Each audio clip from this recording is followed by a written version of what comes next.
Rotary Club.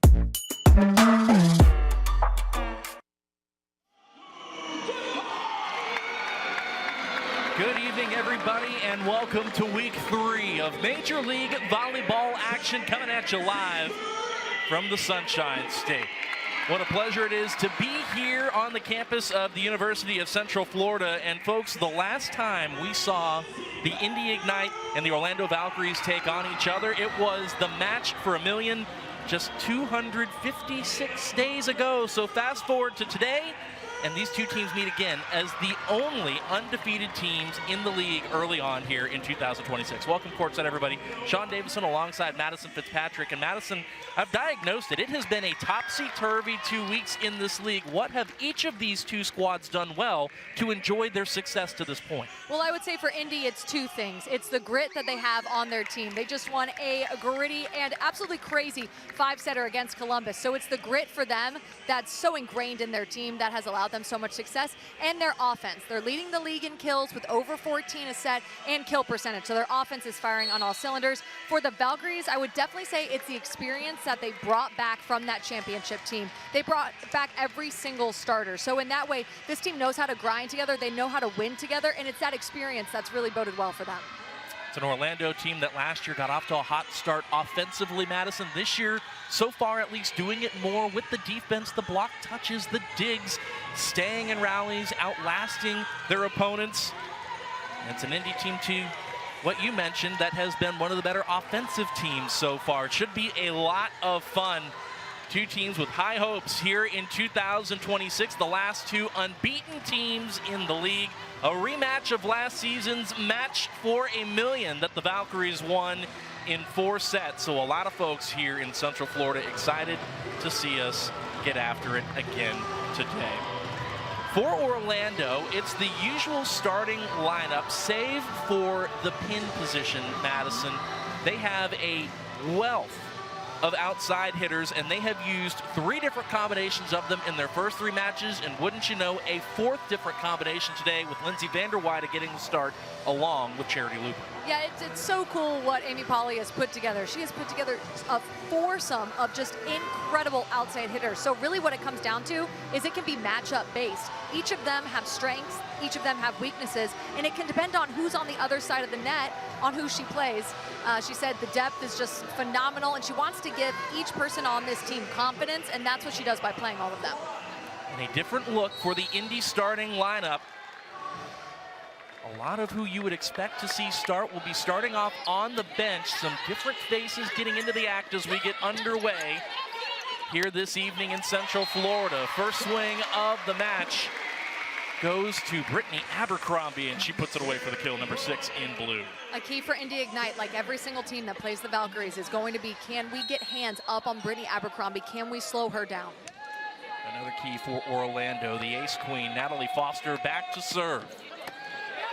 64 aces a season ago. That was handled well by Scott. Cressy turned back by the block. The Valkyries with a size advantage at the net. They have already generated a bunch of block touches, Madison. Amy Polly is optimistic that tonight a few more of those balls will go down. Yep, she said we're blocking, block touching, and digging more balls than we ever have before. So defensively, they're locked in. Good pass there by Scott. And again, Indy goes to the middle, and Cressy, number 13 in orange. That is an attack error by the rookie out of the University of Louisville. And Orlando has claimed each of the first 3 points. I mentioned Cressy. She is joined on the floor by Amani Bush, Kayla Lund at the pin. We'll round things out with the Indy starting lineup here momentarily as Bush goes off speed over the top of the block. Free ball opportunity here. It will be Bush in transition. Lindsay Vanderweide is roofed by Kara Cressy. Kara Cressy is only a rookie, but she played super high level at Louisville, led them to deep tournament runs, so she knows how to get to her pin blockers and close, and she does it very well. And as Cressy goes back to serve, Blake Moeller will rotate to the front row. She is the other starting middle for the Indy Ignite. Cameron Hanna getting the start on the opposite. And Anise Havili will be the starting setter.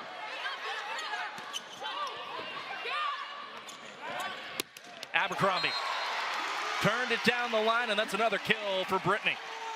Shampoo is so elite at isolating her attackers and finding them lanes and finding them space to score. First of all, amazing up by Charity Looper, but then you see about a foot of space.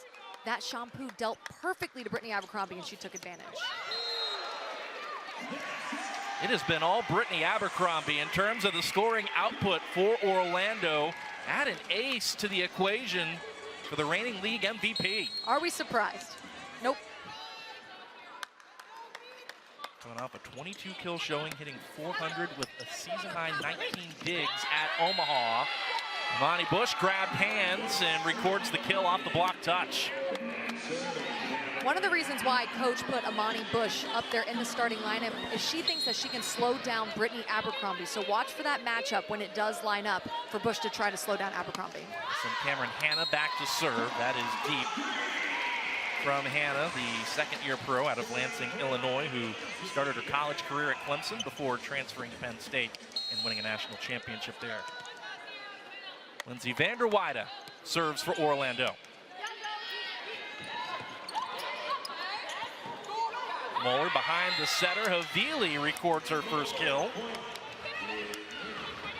That was a really good pass by Kayla Lund. So far, Lund and Scott have done a really good job at passing that ball forward to the setter. I like the serve receive passing from Indy so far.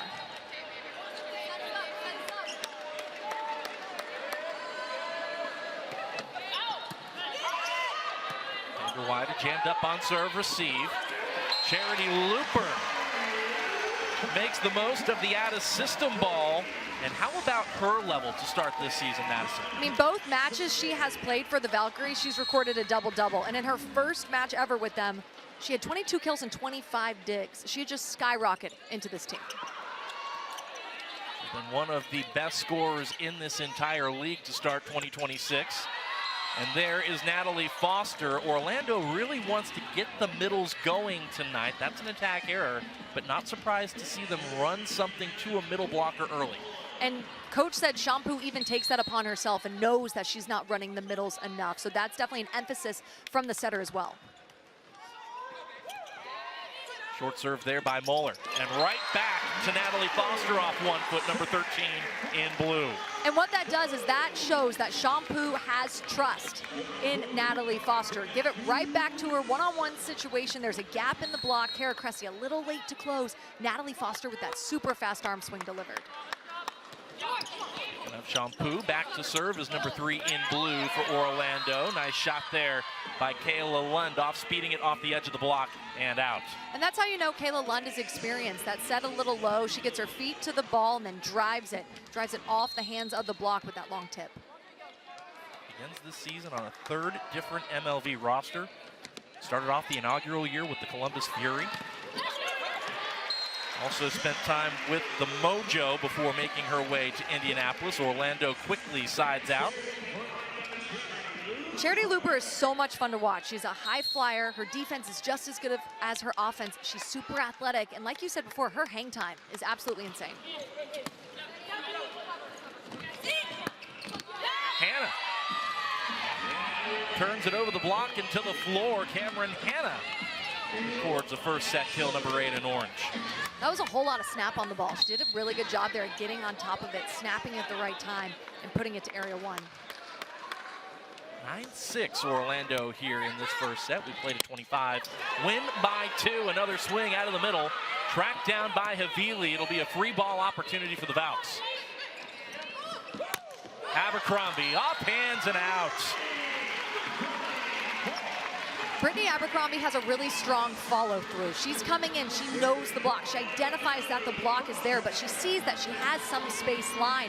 So she follows through really well with her arm swing to tool it off the hands. Couple of kills. Now make it 3 kills on 5 swings and an ace for Abercrombie. Scott's done a nice job handling the heat from Natalie Foster. Bush tried to cut it 4-4, ends up short of the take. I'm really glad that you shouted out the libero for Indy. She is so elite, and that's a very difficult serve to pass, but she's doing so perfectly, passing absolute dimes. Here's another look at that serve. That's another nice pass by the Ignite. And that puts an end to the Natalie Foster service. Another kill for Hannah. Lund has also been really good in serve receive, but Hannah right there swinging high, nice strong snap on the ball and swinging down the line over the block. 4-point lead for Orlando in this first set. There's a service error by Cressy.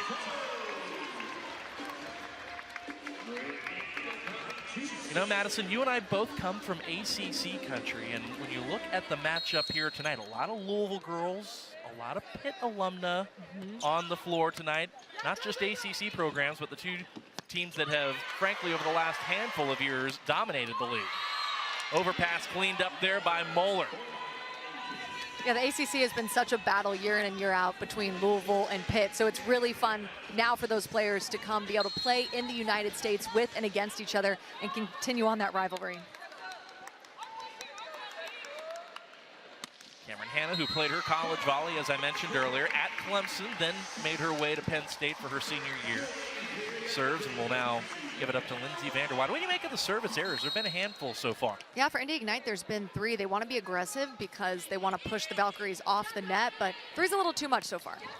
Off 1 foot. How about the start for Blake Moeller?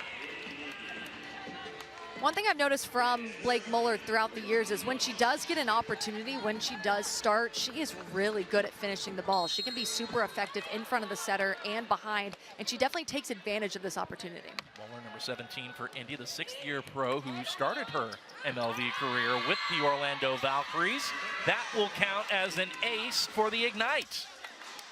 And it's almost like double points because it is really difficult to ace Pusic. She is so experienced, passing really difficult serve year in and year out internationally. That's a really, really good feat for her.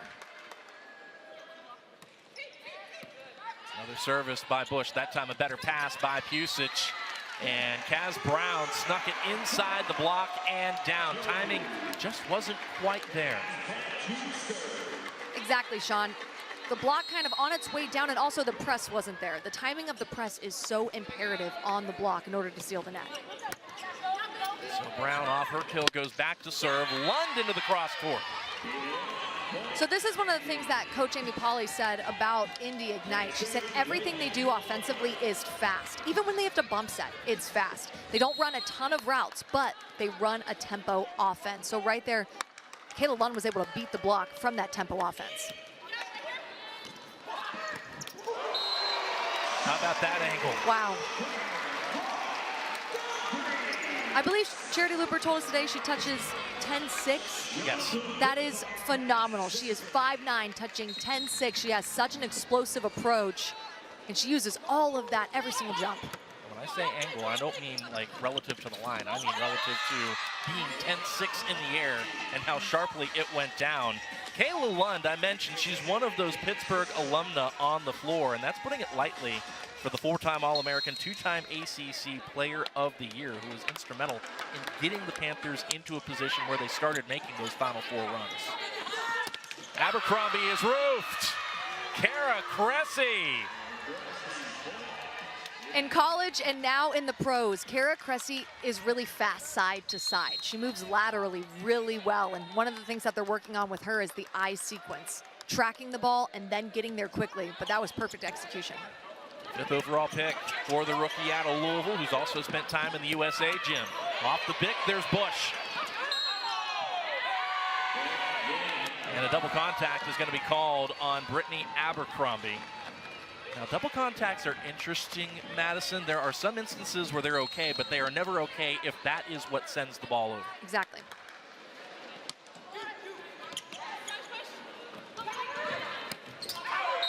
Looper tried to turn it down the line and missed it. Point to the Ignite, and just like that, it is a 1-point differential as we approach our first technical timeout here of this evening. Avili serves. Abercrombie off the top of the block, played up by Havili. Scott sets Hannah. No touch by the Valkyries. And that should take us to our first technical timeout here in Orlando. 16-15 in favor of the reigning champs in set one.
Back here in Orlando, midway through set one, where the homestanding Valkyries lead at 16-15 over the Indy Ignite. The Valkyries checking in at 3-0 prior to this evening's matchup. The Ignite at 2-0. And so far, relatively even numbers throughout. 9 kills for the Ignite, 8 for Orlando. The Valkyries have dug 3 more balls, but there's been 3 service errors by Indy. Otherwise, the Ignite, who are hitting roughly 100 points higher in the efficiency compared to Orlando, and now with 2 more kills, would have the lead.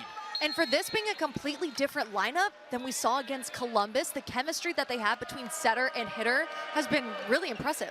Yeah, it's not A team and B team. It is just the team in Indianapolis for Lauren Bertolacci. And I think that's an important distinction, because she said, look, I think this team can win, but for me to see if this combination of 6 works, I've got to do it now. Exactly, and she has full belief in every single 6 that she puts out there. So far, so good, as the Ignite do take the lead 17-16. Free ball that Kara Cressy tried to swat away. And Kara Cressy has been manning the net with authority. Another stuff block for number 13. And it's going to cause the Valkyries to call a timeout. I think that's a smart decision. I mean, going back to what we were talking about with the depth, I asked head coach of Indy Ignite what's different from this team than other teams that she's coached, and she said straight up, the depth of this team is so much deeper than she's ever coached before, and that's pretty cool. And she's playing around with it, and she's showing each player on her team that she has confidence in them. I mentioned that was another block by Kara Cressy. The rookie now has 3. We're not out of the first set yet. And that's exactly what head coach said she's working on. She's working on in-system blocking, and then also the mental side of the game, dealing with the level and the speed that comes at her when you're playing in the pros. I think she's dealing with it quite well. Like you said, 3 blocks. First action for Cressy since she started the Ignite's opener at Dallas. Had 4 kills in that, 2 blocks in that match. So already exceeding that total in 1 set here this evening. Abercrombie into the cross-court, dug by Lund. Bush tried to take it over on 2, and that will count as a kill. Just a little chaotic on the Valkyries side. It feels like when they do get a good pass, they're not putting the ball away as efficiently, and then when they get the ball back, they're mishandling some opportunities. 8-2 run by the Ignite to lead it by 3. Abercrombie once again dug by Lund. Good block touch also by the Ignite, and that allows Hannah to transition off the right, number 8 in orange. That's exactly what I just said. They're getting an opportunity. It was a good pass. They're just not putting the ball away as efficiently as they usually do, hitting under 100 now. Boy, the block that the Indy Ignite have showcased so far has been impressive, even on the balls they have not put away.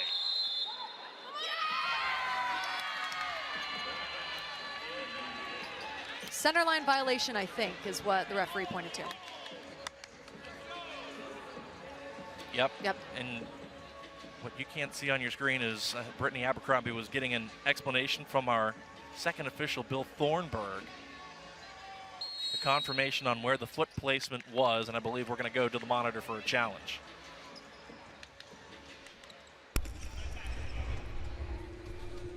Orlando is challenging center line fault.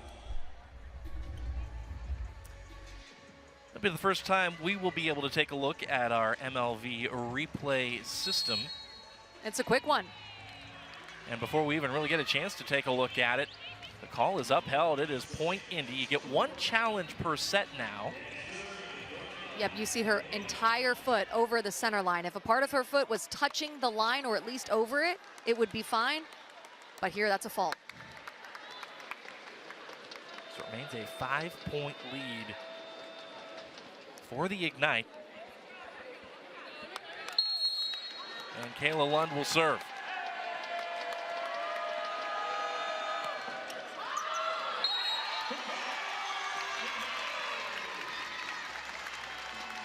And the Valkyries needed that. Quite frank, that was a little bit of bleeding. They were ahead by a lot. Now they're down by 4. Orlando led by about 4 earlier in this set. Here's Foster's serve. Hannah high off the block. Yeah, the Valkyries just out of sorts. And so far, I mean, the passing on Indy Ignite side has been so good between Lund and Scott. They're taking majority of these passes, and they're passing absolute dimes. Emma Halter will check in. The rookie who hails from Indianapolis, played her college volley at the University of Texas, 14th overall pick in the draft in a DS capacity, so that's why she can serve. Orlando tries to run the back row and loop her. Abercrombie in transition, picked up by Havili. Oh. Boy, you think that was an antenna violation? That'll leave no doubt that antenna went flying. And that's worth some laughs, and certainly for good reason. I don't think we need the replay system to confirm that. You know what I love about that? Cameron Hanna did not hold back. No. That ball was a little too far outside, and she thought, you know what, I'm still going to absolutely rip it. And that aggression is contagious. I appreciate that from an attacker. It's going to be a momentary delay here at Addition Financial Arena. We're down a soldier, the far antenna from at least where our broadcast position is, and which was underneath our R1 Young Park, is going to need some attention here after Cameron Hanna just obliterated it.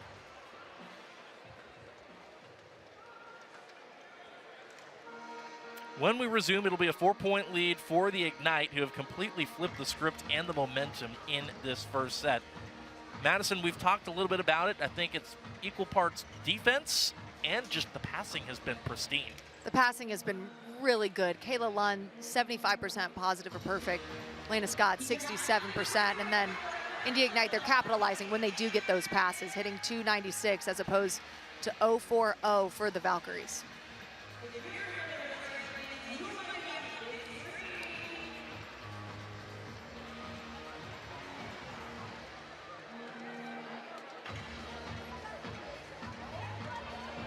Get a little tape on that antenna just to make sure it doesn't happen again. Yeah, Smart I was sitting move. here trying to figure out, there isn't exactly a page in the play-by-play handbook as to how to commentate taping an antenna back to the net.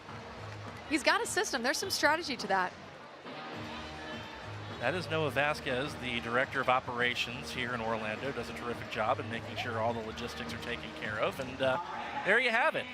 Also part-time antenna repairman. And there, of course, is Conrad, the Towel King.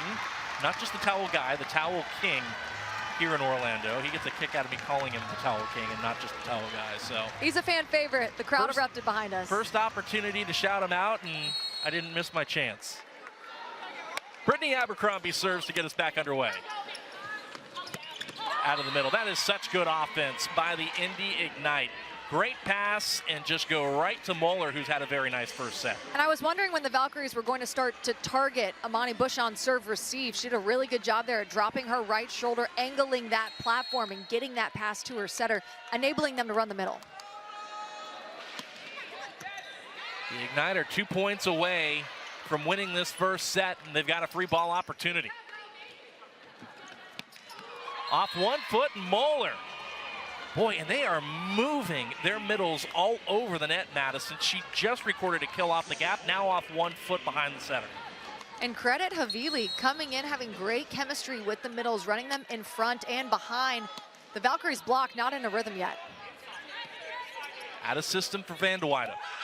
And that puts an end to the set. A 14-4 run by the Indy Ignite, who trailed by several points earlier in this evening, and they strike first here in Orlando, winning set 1, 25-18. So in this matchup of undefeateds and teams who played in the match for $1 million a season ago, it's the Ignite who get on the scoreboard first. Hey Orlando, it's game time. Your women's pro volleyball champions, the Orlando Valkyries, are back and ready to win. Enjoy the night out and feel the excitement of big plays, incredible athletes, and non-stop action. Every rally brings the crowd to its feet. Every point is a moment to cheer together.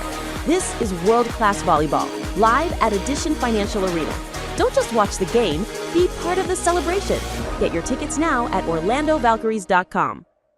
The roar of the crowd, the power in every swing, the grit of each play. There's no doubt we play with fire. Tickets are on sale now to see the Indy Ignite. Whether you're looking for a fun time with family or a great night out with friends, join the Fan Firestorm at Fisher's Event Center this season to watch Indy Ignite continue to make history as Indiana's first professional women's volleyball team. Get your tickets today at indyignitevb.com.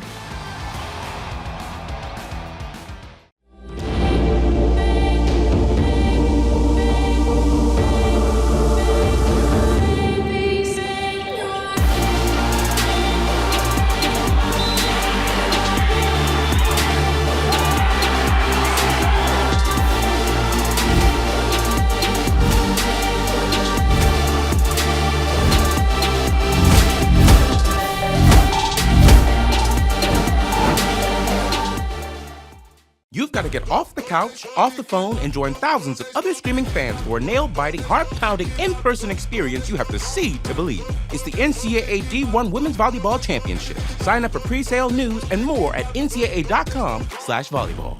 Every match is a new opportunity. Every win brings you one step closer to becoming a champion. This is Major League Volleyball, where the sport's top stars take the court to compete for greatness. Keep watching.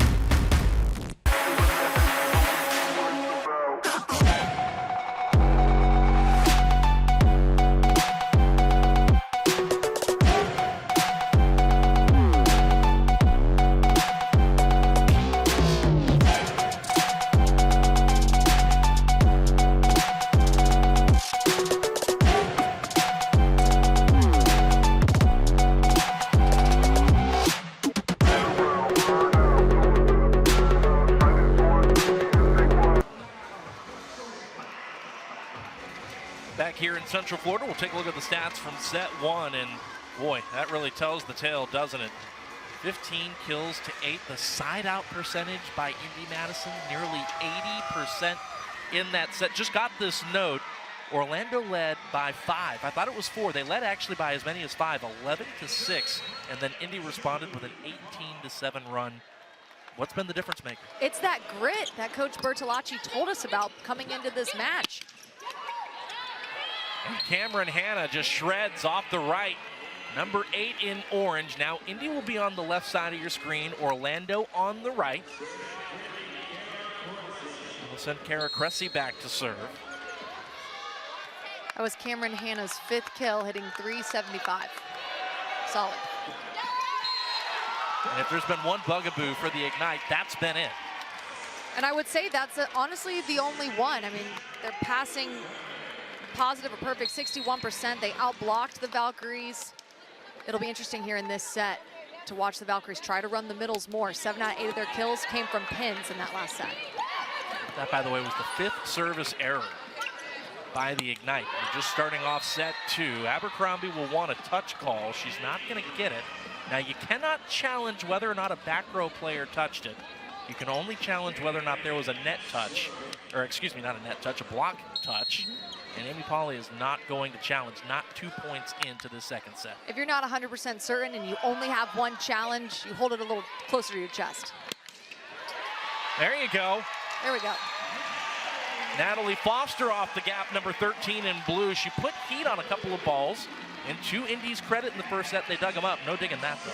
And that was a gap set, so Natalie Foster could really find space between her and the blocker to score. 2-all, and there's that hybrid serve. Handled well once again. Bush looking for the back corner, missed it. It was close, though. Yeah, I'd say a little less than a foot. I've been really impressed by Amani Bush. Only her first season as a pro, but looking really physical and already looking like a pro. A rookie out of the University of Oklahoma has been impressing in the gym in Indy. A lot of folks optimistic about who she projects to be. Moeller tips it out of play. Not a bad idea, though, Madison, to try to tip it over the block, but just tipped it out of play. And especially because Natalie Foster, who's serving right now, was playing left back defense. So that was a smart move, trying to tip in front of Natalie Foster, who's not as comfortable in left back. She just aired a little too far outside. Worth mentioning, Courtney Schwann has checked in as Orlando's L2 behind Charity Looper, taking the place of Lindsay Vanderweide. Nice up by Champu. Another one by Charity Looper, but it's batted back down in front of Kaz Brown. Point Ignite. But there's some of that defensive ability that Orlando has showcased through the first 3 matches. And a lot of it comes from Charity Looper. She's just as impressive in the back row. She's got those long arms, quick twitch reflexes. She puts herself in really good positions to make defensive plays. She's a fun one to watch.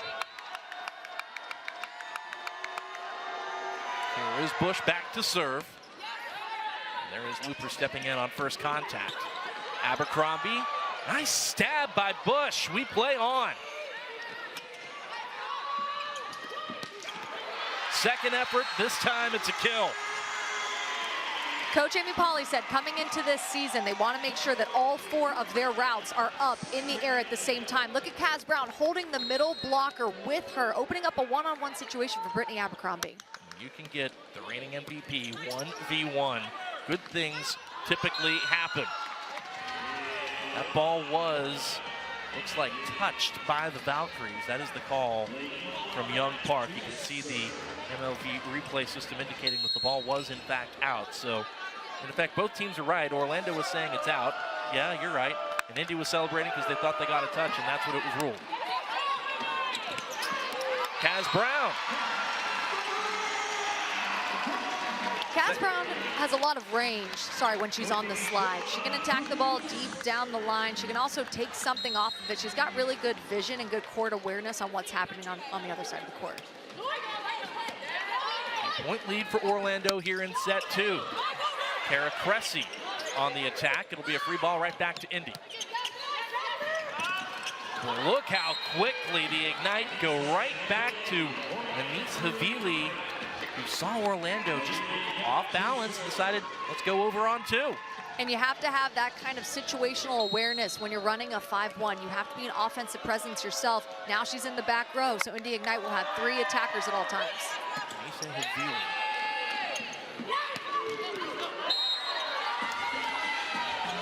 That is out of play.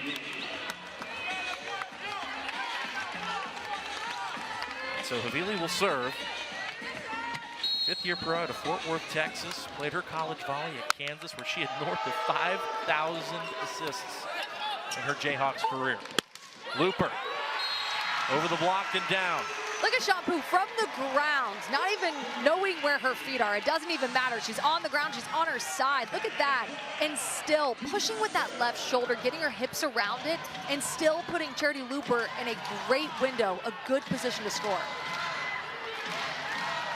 Tight second set here at Edition Financial Arena between the reigning champs and the reigning runners-up. Orlando and Indy. Kaz Brown serves, leading by 1. And now we're tied. Kayla Lund with another kill, number 23 in orange. Looks like sometimes on defense, the Valkyries are getting caught off guard. Indy Ignite has a lot of tools in their toolbox. They're tipping a lot. They're bringing some power, and the defense for the Valkyries is not up to speed yet. Lund serves off her 5th kill on 6 swings. Looper able to dig it out of the net. Now goes to work off speed. Looks like a net violation will be called against the Ignite.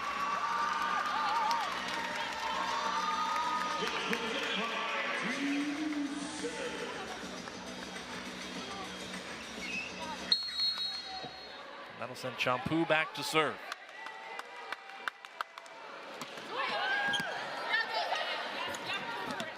Hannah. Looper tools the block. Champu there running the offense from the 3-meter line, setting Champu really well. Not able to run through the middle as much because those passes are not completely on the net, but good grind by the Valkyries, and way to get that point, now up by 2. 6th kill for Charity Looper, who's hitting .455. Oh my goodness. And how about Kara Cressy? First of all, what did she just touch there? It had to have been like 3 feet. 3 feet, 4 feet. And what happens there, she's on top of the ball. Yep. She is on time. She's got her full snap. That ball is in front of her. That was incredible.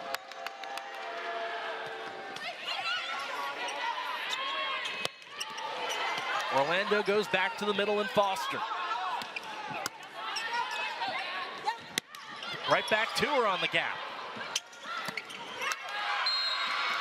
And nobody home in the back corner. Bush rolls it down the line for the kill.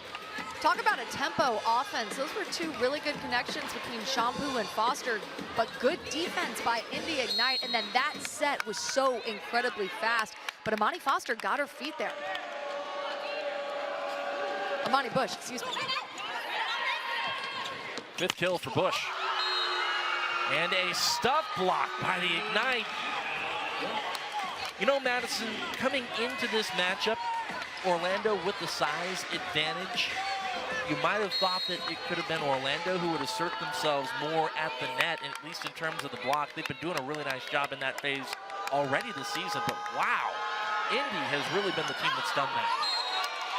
And I think with Indy comes the speed. Everyone's looking very athletic as blockers. Even though they're outsized a little bit, they're very disciplined. They're getting their feet to the ball quickly, and they've done a really good job at getting hands. Even if it's not a stuff block, they've done a good job at getting hands on the Valkyries' attack.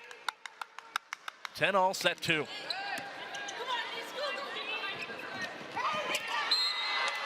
How about another kill for Amani Bush? It really is impressive what Amani Bush has been able to do as just a rookie, and her coach Bertolacci spoke very highly of her. She said she just needs some more experience, but she's one of those that has a super high ceiling. Started her career at Washington, then as I mentioned, made her way to Oklahoma. Swan able to recycle, good cover by Pusic. And there is Charity Looper out of the back row. Something to note in that play, and I saw it last set, Indy Ignite is triple blocking the outside of the Valkyries, and they've been very successful when they have. So they triple blocked on Schwann. It was Vanderweide last set they were triple blocking on, but there, only 1 block up, and Looper scored. 7 kills now for Charity Looper tonight. Good cover there by the Ignite. Kaz Brown off the gap. And there's a roof for Kaz. Kaz Brown wanted that point. She had a chance, she didn't score. She had a second chance, and she didn't score. You could tell she wanted to be the one to finish that play. Really good press to finish it. 12-11 Orlando.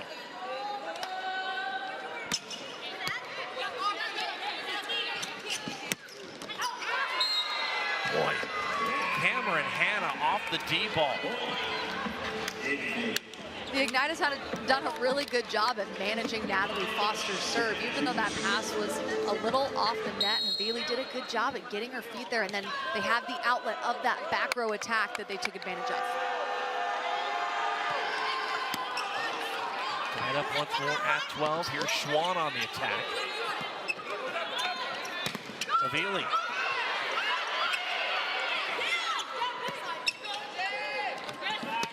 This time goes behind her to Moeller.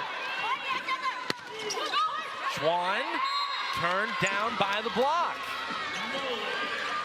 In serve and pass this morning, Indy Ignite was focused heavily on blocking Courtney Schwann, especially that roll shot that she's known for in that campfire area of the middle of the court. They worked on that, defending that. They did that in the play, and then they got the final block on her.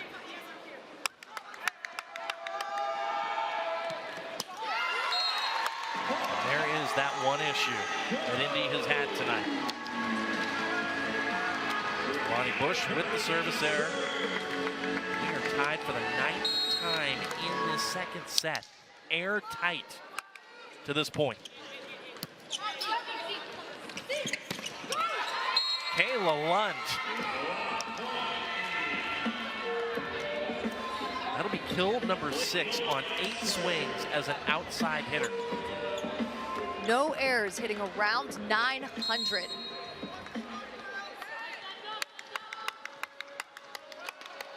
That'll send Blake Moeller back to serve.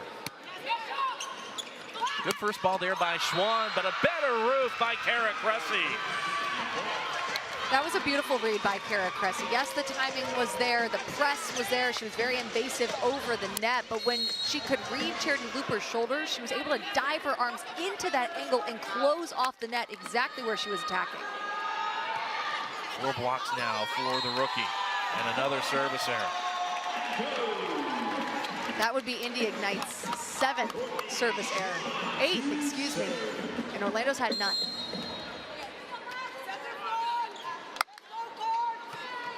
Back within 1.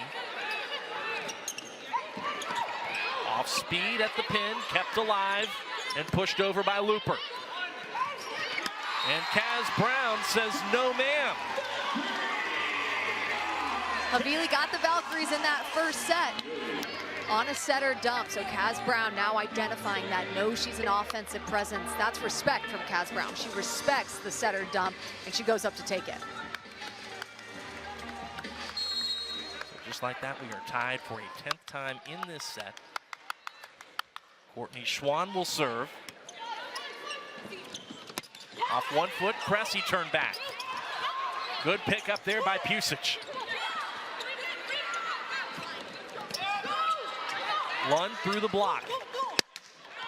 Looper will want to touch and won't get the call.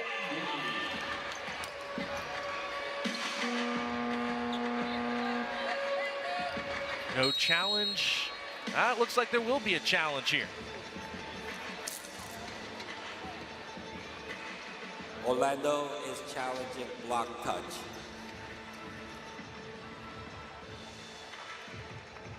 With a set this tight and with a match this tight, with 2 pretty evenly competitive teams, every single point matters. This is a big one, especially with how many ties we've had. You never know when a team is going to go on a run, and something like this could spur that on. Whoever ends up winning this point should send us to our first technical timeout here of this second set. And Orlando was right.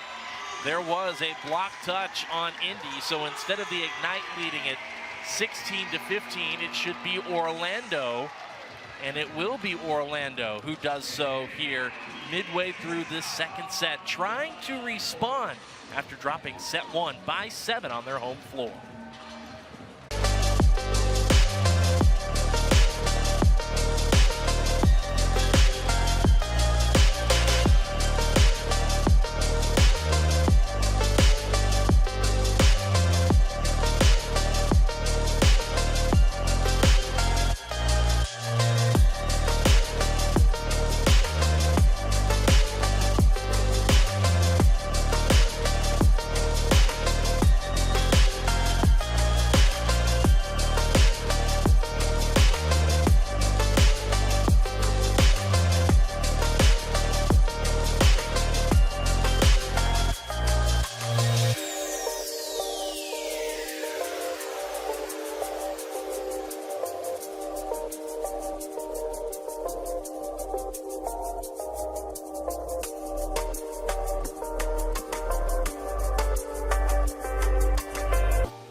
Welcome back to Orlando as the match for $1 million a season ago meets here once again. Indy and Orlando, and that will be a tool for the Ignite. That was Kayla Lund once again. We're at a tricky angle where it's hard to see who's over there on that left side of the net, but that is number 23 in orange. And that'll send Anise Havili back to serve. That is the 5th service error of the set by Indy, and that looms large when Orlando leads it by 1. And that's just a testament how good Indy is playing in all other areas of their game. As Brown serves for the Valkyries. Hannah. No touch by Orlando.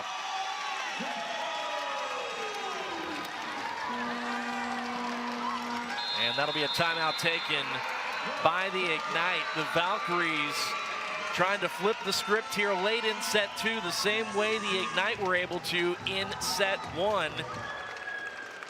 They lead at 18-16 here on the campus of UCF. And volleyball is a game of momentum. Right now, the Valkyries have a little bit of separation. We'll see if they can capitalize on it. What's kind of plagued the Ignite right now is every time they get a point, they go back to the service line and they're viable to miss it. So that kind of stops and disrupts any kind of momentum you have to accumulate some points and numbers. Madison, you and I have been talking in the last couple of commercial breaks. This match has had a weird feel to it, hasn't it? How hard is it to get into a rhythm, especially when there is one team, or in some cases both teams, struggle on serve and just, you know, it just puts an end to things very quickly. And sometimes when it doesn't feel like it's in a rhythm and it feels kind of messy, it's who can grind through that, and you don't have to play the prettiest volleyball, but who can win when it doesn't feel right. And that is the first service error by Orlando as a team. And just like that, their 2-point lead is trimmed down to 1. Kayla Lund will serve for the Ignite. Cooper takes it on first and goes to work offensively and is rejected. And that's just unfortunate. That was going to be a block going out, but Charity Looper's laughing it off, coming down from her swing, just happened to tag her on its way out. That'll be the 8th team block by the Ignite. We're tied at 18. Lund serves once more. Natalie Foster off 1 foot. And that has been a bright spot for Orlando here in this set. Just 1 kill for somebody who wasn't a pin attacker in the first set. There have been several between Foster and Brown in this set alone. Yep, Natalie Foster now with 2, Kaz Brown with 2, hitting 500. That's an emphasis for Shampoo. Hannah. No touch by Orlando. That's the right call by Young Park. The Valkyries are the first to the red zone, the final 5 points of a set. Again, first to 25, win by 2, best 3 out of 5 for the match. If we get to a 5th, we play to 15, or in Indy's case, when they were in Columbus, they played to 22. Hannah off speed.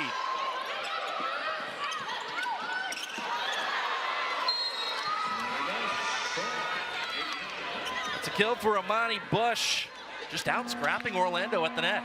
And Amani Bush has been really impressive just with the variety at which she's attacking the ball. We've seen her hit some off-speed shots. She's been really smart with that deep down-the-line tip. She's had really good court vision, and then we've seen her put it down as well. As a rookie, to have that kind of variation against this defense is really impressive. Halter. Competitive serve, but too deep nonetheless. Gives Orlando the slightest bit of breathing room, now leading it by 2, 21-19. That'll send Charity Looper back to serve.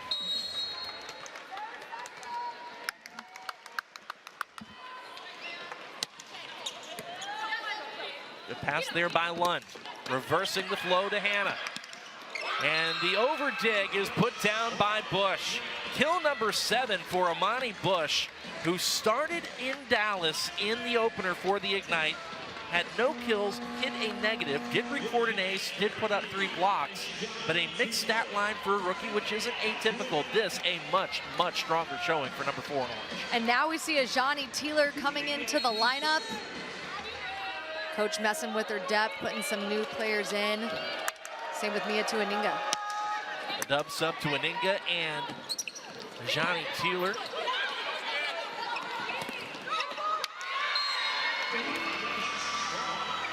There's another kill for Bush. 12th tie of the set here at 21 all. Tuaninga serves once more. On that play, Charity Looper in middle back. She plays superb middle back defense, but her feet were still moving. She was backpedaling as Amani Bush was attacking that ball, so she wasn't able to get stopped, dive forward, and get her platform underneath it. Momentary delay. Tuaninga now serves her jump top. Spent last year with Atlanta, and that is a wicked serve. Teeler off the top of the block. Abercrombie is roofed. Moeller with the rejection of Abercrombie. Timeout Orlando. Blake Moeller did such a good job right there, getting and closing, respecting all attackers, so she didn't move early. She waited, used her eyes, but then was quick laterally, got there, completely sealed off the net. And then I say it all the time, it's about the press. You can't just throw your hands up and hope that it goes your way. No, you have to press, push those palms back to area 6 and angle your hands into the court. And there was no covering that one. That one went straight down. And Indy has the lead, 22-21, forcing the Orlando timeout. 5 kills on 8 swings for Moeller. That was her second block to go along with it. And so if the mission here was to see in competition mode against a really good team with high expectations what you've got further down the bench, boy, this bodes well for Indy. Coach said all 15 for Indy can play at the exact same level, and she was not kidding. She's got 2 starting lineups. Tuaninga will serve once more. Jams up Looper on serve, receive. That's a great ball into Abercrombie, who's able to tool the block. We see a lot of the time for the Valkyries, when they're in the red zone and they're in a pressure situation and they're scrambling, Shampoo is going to find Brittany Abercrombie, and she finds ways to score. 22 all. And boy, could Orlando use a Foster service run here.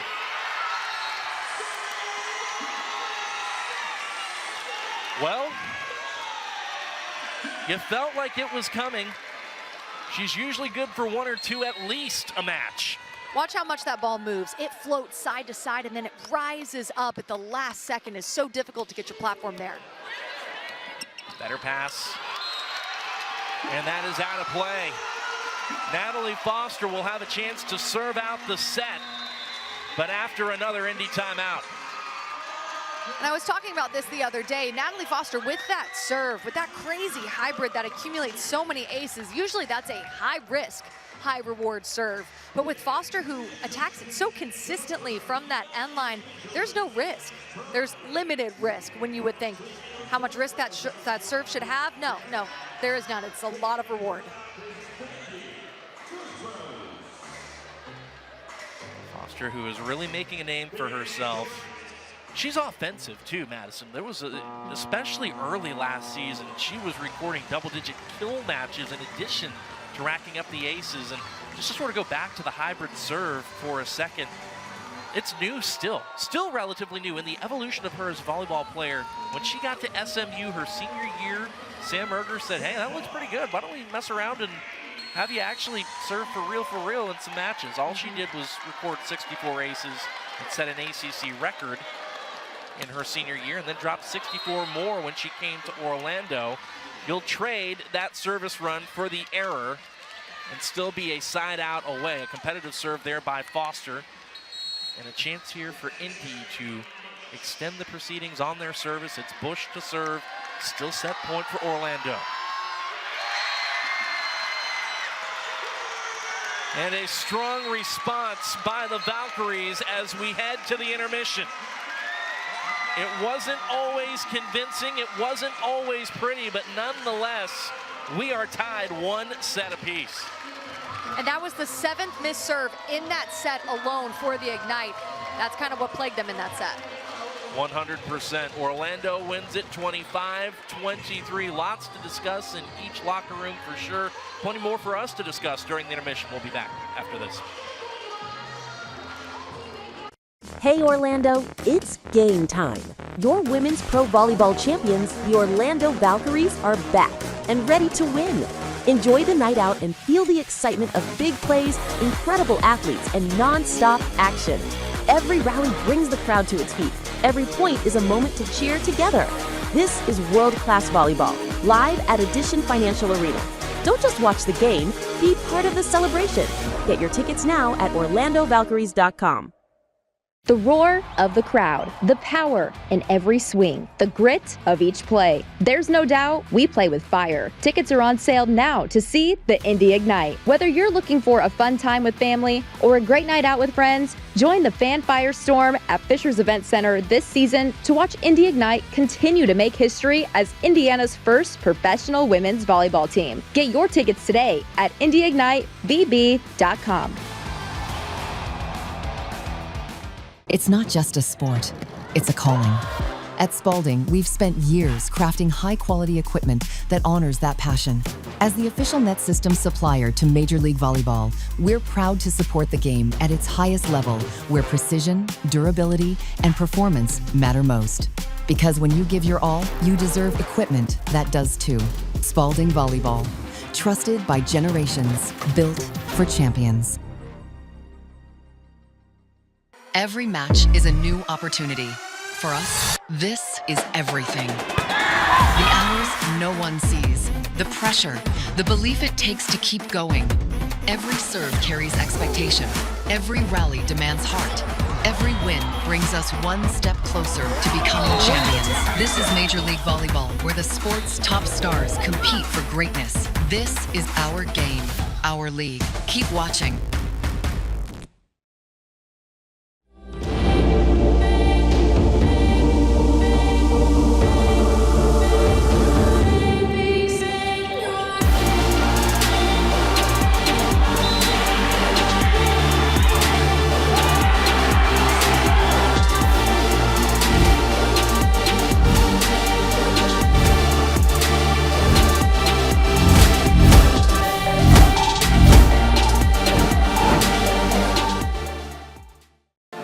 From your favorite athletes to your favorite music, listen to everything you love and so much more with the free iHeartRadio app.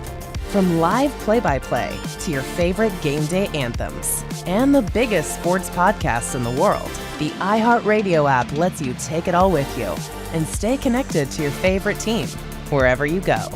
Download the free iHeartRadio app today. You've got to get off the couch, off the phone, and join thousands of other screaming fans for a nail-biting, heart-pounding, in-person experience you have to see to believe. It's the NCAA D1 Women's Volleyball Championship. Sign up for pre-sale news and more at ncaa.com/volleyball. Every match is a new opportunity. Every win brings you 1 step closer to becoming a champion. This is Major League Volleyball, where the sport's top stars take the court to compete for greatness. Keep watching.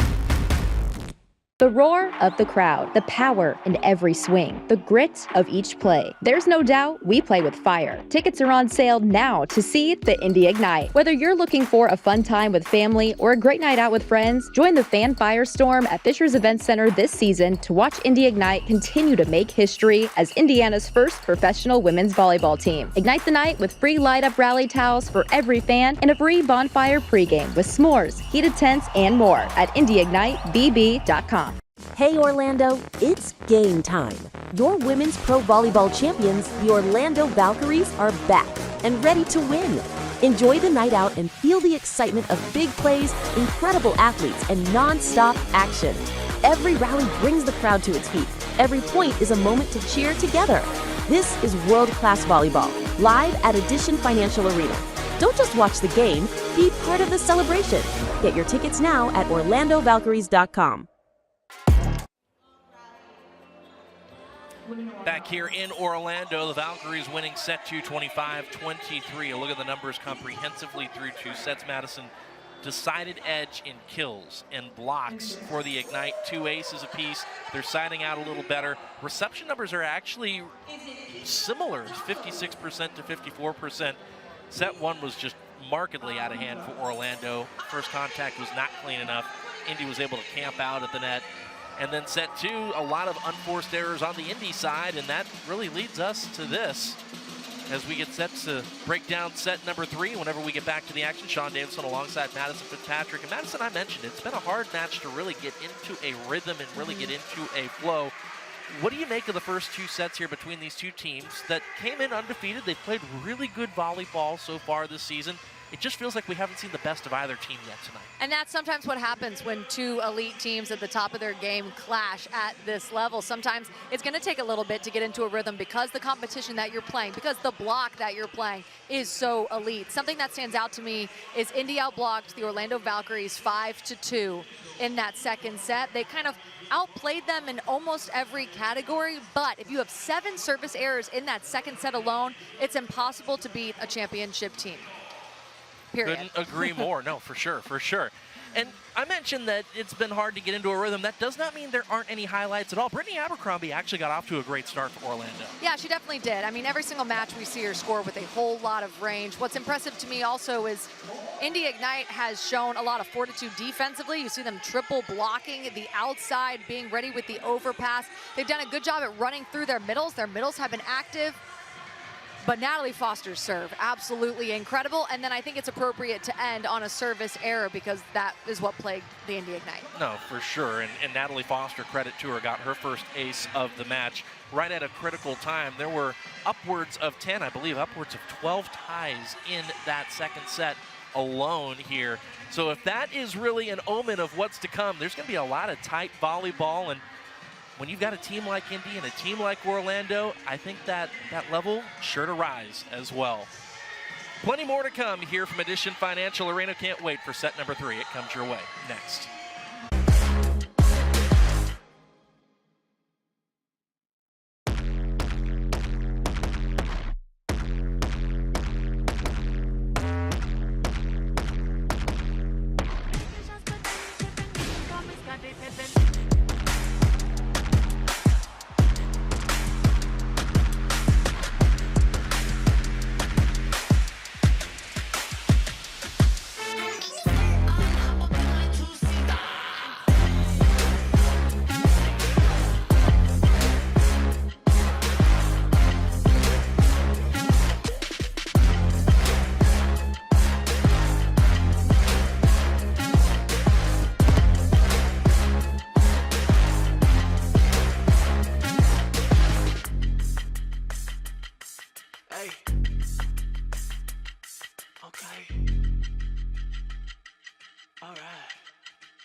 Back here in Orlando as we get set for set number 3, and Madison just sort of thinking a little more about those first 2 sets. Annie Pauley told us there's no top 4 and bottom 4, at least the way it feels this year in this league. She says it's a legit 8, everyone's a lot better, anyone can beat anyone, and we've seen some of that topsy-turvy nature play itself out in general and a little bit tonight, too. Yeah, there's been so many 5-setters across the league, and Amy Polly said it. I think every coach agrees. The talent, the level that each team can reach and plays at consistently, day out and day out, has just skyrocketed from last year. It's really cool to see how each team has built and has just gotten better from year to year. Well, Madison, you mentioned the 5-setters. There have been 13 matches played so far this season. 6 of them have been 5-setters. Each of the last 4 MLV matches has been a 5-setter. Wow. 5 of the last 6 have gone 5 sets. And of course, naturally, we split the first 2 sets here tonight. Orlando has won their first 2 sets of each of the first 3 matches. That's not going to happen tonight, clearly. Indy is 1-1 when they win the first set. And Natalie Foster puts that ball away out of the middle, number 13, in that dark blue uni. And what an authoritative start by the Valkyries. A good pass and right to the middle, which they're trying to establish. And that's when the Valkyries are at their best, when Shampoo is confident, comfortable running through those middles. Now the middles have 5 combined kills. Anise Havili has done a really nice job of spreading out the attack for the Indy Ignite. Bush does not catch hands. That's an attack error. And the first 2 points of this third set belong to the Valkyries.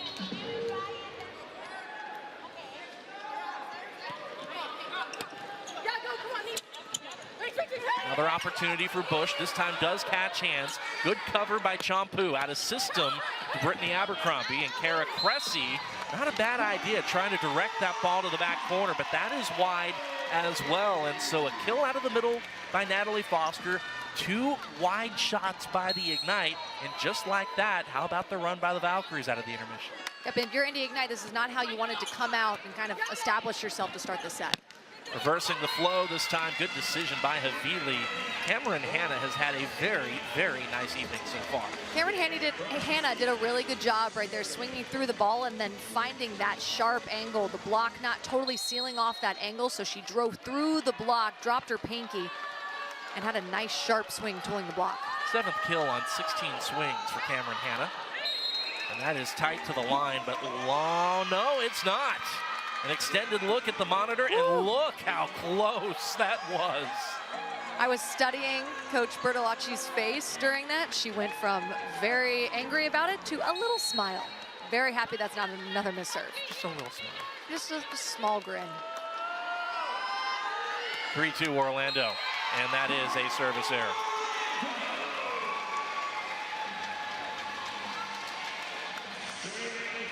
So as one middle blocker, number 13, Kara Cressy, rotates off the floor for Indy, another middle blocker, number 13, Natalie Foster, goes back to serve herself. Handled well by Lund. Hanna off the right, and that puts an end to the Foster service run. I said it earlier, Madison, but generally speaking, I know Foster got an ace toward the end of set 2. It really feels like Indy has done a nice job of handling Natalie Foster's service. They've done a good job at moving their feet to the ball quickly and then tracking it all the way into their platform. That's really difficult to do. Tough serve there. A nice play at the net. Kaz Brown just swats it over for Orlando, and I think the point did end up going to Indy. Both teams were celebrating. It will be Hanna who will serve, and I wonder if this is going to be one of those in the plane conversations. I actually believe Shampoo went over with it, even though she's back row. She didn't jump, though. Her feet were on the ground. Obviously, you can't attack the ball above the plane of the net as a back row setter. Amy Polly not happy about that. Shampoo was saying, I was underneath the height of the net on that one. Remains point Ignite. And Kaz Brown off the gap puts that ball down for Orlando. They lead once more. And that's how you put a stop to it. Gap set, beautiful. And what the gap set does is it really stresses the block. It allows you to find space and holes in the block. Kaz Brown right there had about 3 feet to work with. That'll send Brittany Abercrombie back to serve. Bush into the campfire, kept alive. Second effort. Schwann got a hand on it, but stabbed it underneath the net. Another kill for Imani Bush. If my stats have updated, that's, 10 kills, hitting .261 on 23 attempts and 3 digs. Not bad for the rookie.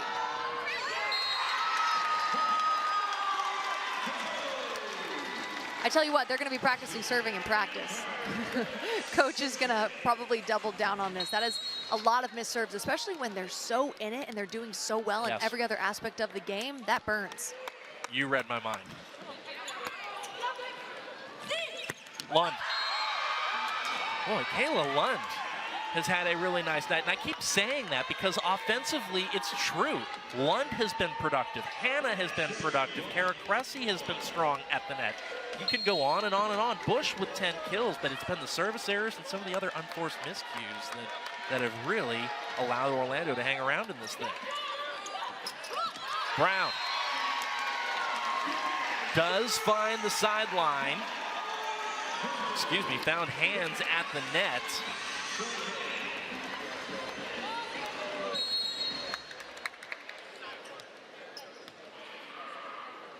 Orlando leads by 1. Boy, Havili. It's the right decision there. With authority, too. She wasted no time. That wasn't going to be just an easy set or dump over. No, she put that ball down quickly. No time for the block to get up. Nope, the block was not ready. 1v none. Foster.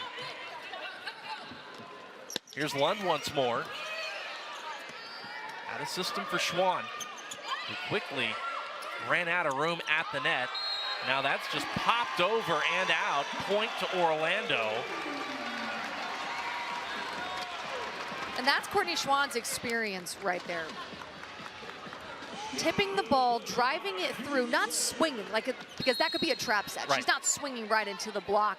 No, she's tipping that ball, driving it through, maybe to get recycled, but no, it went over. Hannah.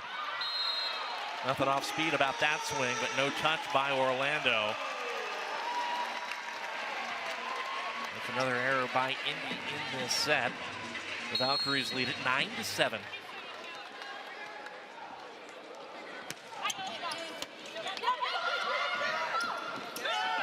Back row look to Bush. Abercrombie dug by Havili. Out of system coming to Hannah.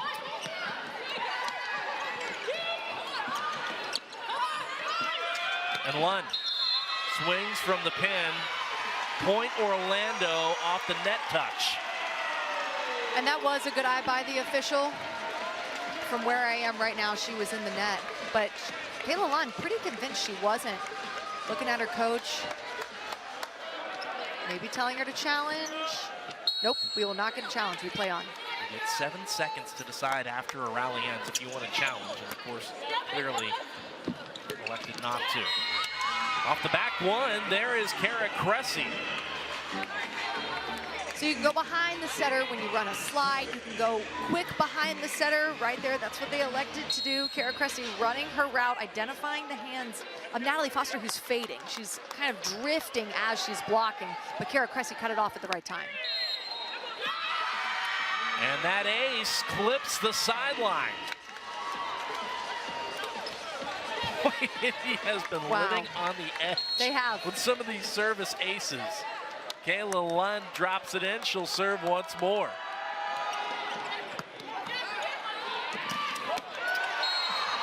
Out of the middle, there's Natalie Foster.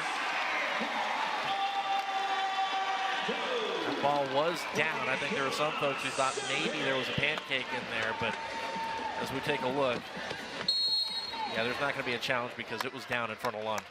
Here's a stat for you. All 4 kills the Valkyries have had this set have been all middles. That's a step in the right direction if you're a fan of Orlando. How about Cameron Hannah just continuing to punish volleyballs off the right side for the Ignite.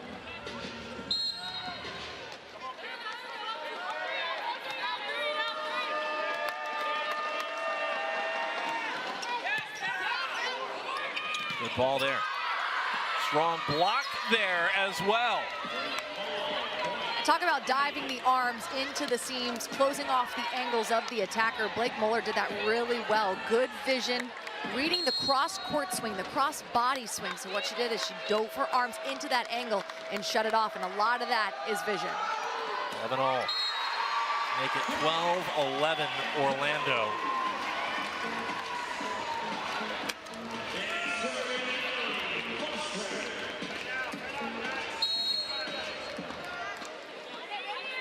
Indy had 14 service errors in their first match, 15 in their second. That was their 14th of this one. We still have at least another set to play after this third. Abercrombie. Good defense here by the Ignite. But a double sends it over, can't do that. And a good sign to know if the ball is doubled, it's spinning sideways as it goes over the net. We all saw that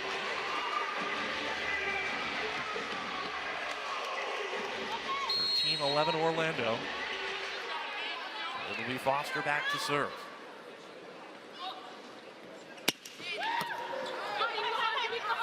Handled pretty well by Bush, who goes to work off serve, receive, and into the cross court. That was a block touch, so she'll get the deflection off of Orlando's blockers. And I'll tell you, Indy's done a good job of finding the high hands, haven't they? Absolutely, and that was a low set, so Amani Bush really had to get her feet to the ball. She couldn't really get on top of it, so you had to find the high hands in that situation.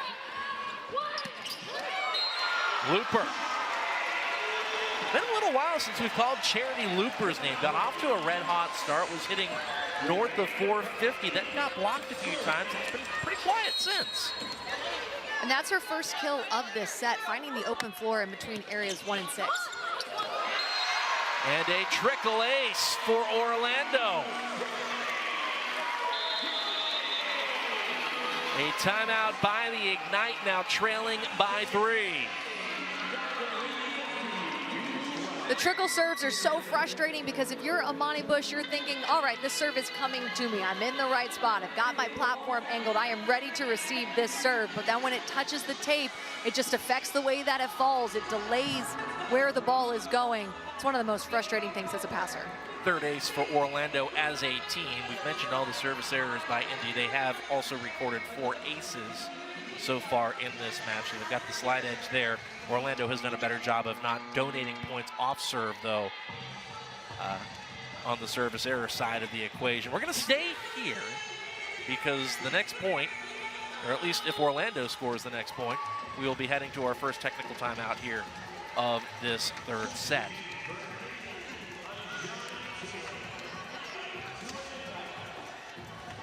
So it's Abercrombie who will serve it. Up by 3.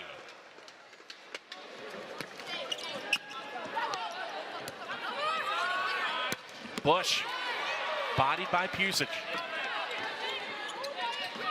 Cooper pops it over.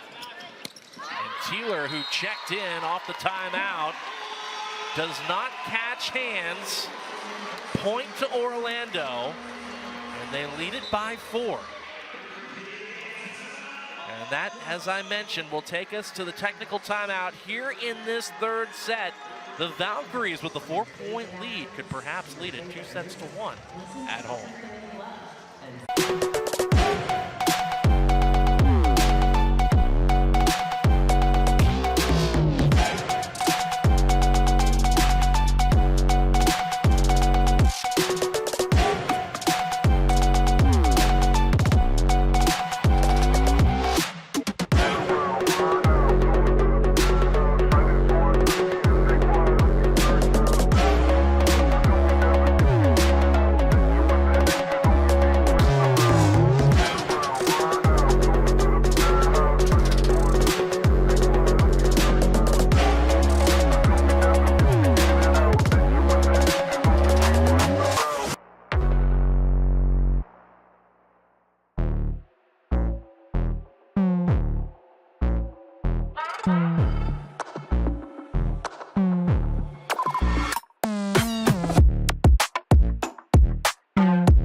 4-point lead for Orlando here in this third set between the Indy Ignite and the Orlando Valkyries. Week 3 of Major League Volleyball action coming at you live from Central Florida on the campus of UCF.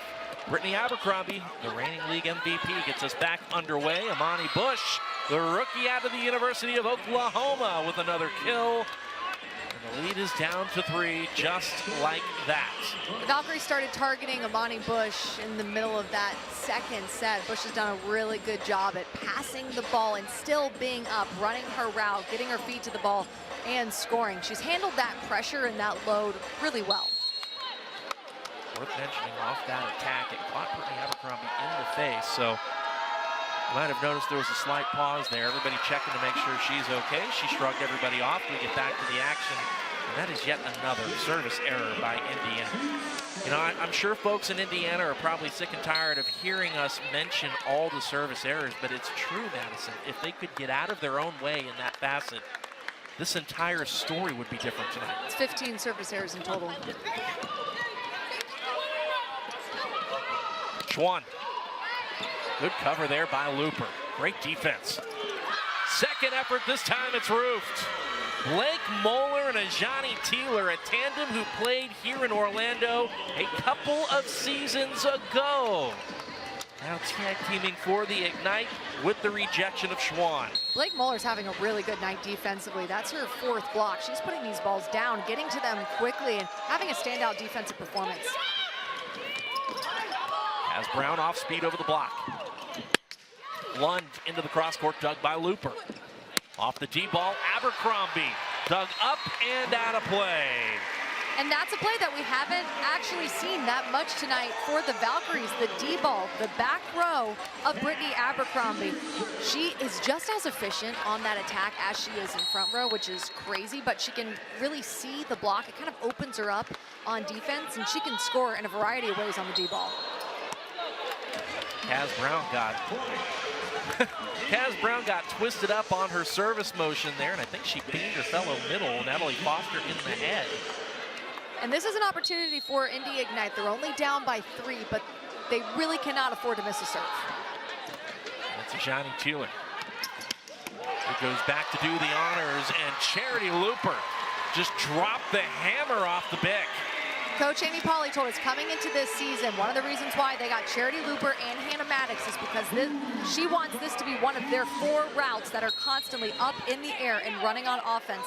They want to run the bick more, and Charity Looper brings that to this team. Pooh will serve. 3 attackers in the front row for the next few rotations for Orlando. Indy doing their part with the immediate side out. C1 D-ball, Ajani Teeler says, I'll raise you a D-ball. That was a really good swing and a crazy set by Tuaninga, reversing the flow really well. She's a good deceptive setter, and she did a good job at finding Teeler's arm there. How about Ajani Teeler? A role player for Orlando in year 1 of this league, and just exploded in year 2 for the Indy Ignite. Schwann picked up down the line. Great D there by Kayla Lund. Another look off the bick, and Elena Scott just flew in from the back row. And the Ignite are able to transition. That is 2 quality pickups defensively, and it leads to another Teeler kill. And without the defense of Indy Ignite, that play would not have happened. I mean, Kayla Lund, Elena Scott, both laying out, extending the rallies for their team. And I mean, just really impressive defense that allowed for this to happen. And I'm a huge Ajani Teeler fan. I think her energy, I think the fire that she brings to this team, and then add on to that the crazy amount of kills and points that she can add whenever she's on the court. I'm a huge fan. Well, since Ajani Teeler is stringing together a few points, we'll stick with that thought there, Madison. Teeler, in year 3 as a pro out of Grand Prairie, Texas, a national champion at the University of Kentucky. I mentioned she was more of a role player in the first season of this league when she was here in Orlando. Last year, 385 kills, that's 3.5% on a 252 hit percentage. Also averaged 2.25 digs per set, was one of the better pin blockers in the entire league to boot, was just able to impact the game in a variety of ways, was one of the top 4 or 5 leading point scorers all season. And one of the top candidates for opposite of the year, 464 total points last season. Abercrombie was the leading point scorer and the reigning MVP, both of them on the preseason All-League team. And there's the rookie Bush. And here's that grit and that push that Coach Bertolacci told us about. She said this team has so much grit, you can never count them out. We saw that in their last match against Columbus, and we're seeing it now. Both of these teams feel like they've got a lot of grit. Both of the coaches, I should say, feel like their teams have a lot of grit. For Orlando, it manifested itself in big leads in Omaha that fell by the wayside, and the Valkyries being able to respond and find a way in 5. And for Indy, it was finding a way in 5 themselves in a very tight affair in Columbus, in the longest match in MLV history, winning at 22-20 in the 5th. Abercrombie rejected by the block. Nice pickup. Still alive. Good defense by Orlando. To Aninga. Tries to establish Cressy. And how about Orlando's defense flexing? Bush off hands, played up by Looper.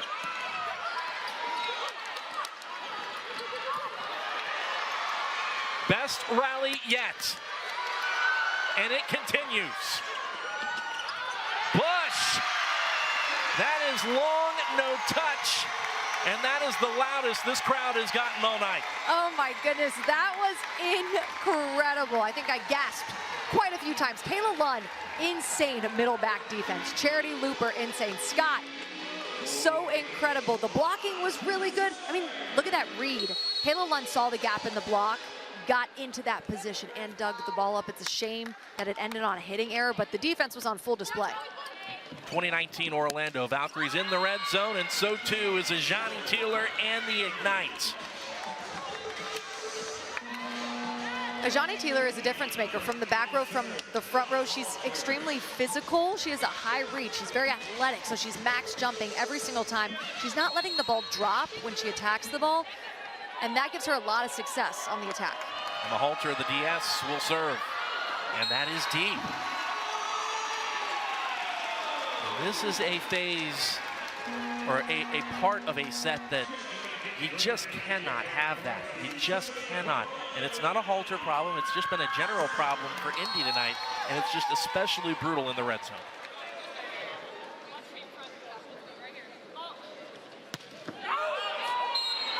And Natalie Foster has a service error of her own. They're contagious sometimes, Madison, aren't they? It is, because at this level, it's 100% mental. These players could serve a million times, but it comes to what's in between your ears. You're thinking about missing your serve, you're probably going to miss your serve. No problems there on the jump top of Tuaninga. And no problems there for Charity Looper. What a swing. Charity Looper, I say at 5'9". Kaz Brown's holding the middle blocker. Blake right on top of her. One-on-one situation. Charity Looper skies, and she can put that ball straight down. Only 5'9", but plays like 6'5". Helps when you can touch 10-6. Kaz Brown and Charity Looper team up for the double block. Timeout, Indy. Almost like a trap set there for Ajani Taylor. She had a hard time getting her feet to the ball. She's very athletic, but it didn't look like she could really take a full rip at it. The ball was dropping when she was attacking, and the Valkyries block was there. Orlando within 2 points of taking a 2-1 lead. Indy within 2 points of Orlando. Whew.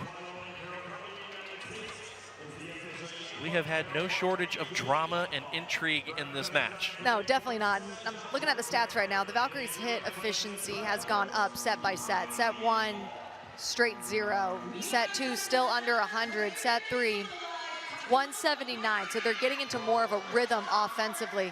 Indy for this set hitting 229. They're playing really well offensively and just defensively as well. Orlando as the reigning MVP back to serve, and Abercrombie as we get back underway off the timeout. Tuaninga's going to go to the pin, and Lekator member Mena, I should say, records the kill for the side out. So now here's some of the starters coming back in late in the red zone in a pivotal third set. Somebody is going to have to win the fourth to extend this thing. Indy wants to be in the driver's seat, and Lek goes back to serve. Looper, what a swing. And what great defense there by member Mena. Taylor off hands and out. Lekator member Mena is coming off of 23 kills. I mean, she is a staple of this team. She kept her serve in. She made an incredible dig, and she can be a spark plug coming off the net and playing consistently like that. She's the X factor. Coming off an injury from a season ago, but was a front runner for Player of the Year beforehand. And Orlando is able to reestablish the middle with Kaz Brown, and that will bring up set points, or a set point, for the Valkyries. And now you're going to see the dub sub come in. Amy Pauley told her dub sub players, you need to warm up every single game. I'm going to use you as much as possible. Anna Pukas and Naya Shimei, and she's doing that. Pukas, the Oregon Duck. Naya Shimei, the second-year pro out of SMU, find the floor as Looper serves set point. Lund, right to the floor, into the cross court and down. We will go beyond 25 in this third set. Lund found about a foot of space, a foot of gap, and what makes the tempo set so hard to block is it's coming so fast. It's really difficult to transition all the way out to the pin if you're Kaz Brown and close that block, and that's why that tempo set is so advantageous for Indy Ignite. 9 kills, 8 digs for Kayla Lund as Moeller drops it in short. Brown off 1 foot. Lund into the cross court again. Kayla Lund trying to take over late here in this third set. It'll be set point. Indy coming up after this Orlando timeout. That's Kayla Lund's 10th kill. Waiting for the stats to update. Hitting around 400. Really impressive showing by her. I think what impresses me the most about her is the power. I don't think we've seen her tip once or roll shot off speed, anything. She's bringing that heat every single time. Yep, 10 kills, just updated. Hitting 500, only 1 error. And 2 digs away from a double-double. Kayla Lund, the brilliance that she displayed when she was at the University of Pittsburgh, then she came to this league, and Madison, I mentioned it, really just didn't play a whole lot. 2 different teams, started off at Columbus, then spent some time in San Diego, never really saw a lot of time on the floor. But for anybody who watched a lot of Kayla Lund coming up through her time at Pitt, this is not surprising. This is what she's always looked like, and this is what she's been capable of. And this has been an awfully impressive showing for number 23 in orange. A couple of really nice kills to bring up set point. Brown off hands. There's another kill for Kaz, and she'll go back to serve. 25 all here in set 3. Because of Kaz Brown's experience, Shampoo is very comfortable setting her in these big pressure situations. She's extremely consistent when it comes down to those pressure situations. Mena just passed a dime, and Kara Cressy was the beneficiary. I think when we talk about the skill level and the talent of MLV rising year after year, I think this set is the perfect example. This is an incredible display of how to use your middles, defense, blocking. It's been really impressive in this set. Another set point for the Ignite. Off the D-ball, Abercrombie into the cross-court dug by member Mena. Kayla Lund puts it away. 3 gigantic kills for Kayla Lund, and Indy leads it 2-1. And that was a huge comeback by Indy, drawing into that grit that they talk about so much. The Valkyries were ahead in the red zone, but Indy did not give up, and they clawed their way back in it. 27-25, the final in set 3. A 2-1 lead for the Ignite on the road. Do or die time for the Valkyries after this.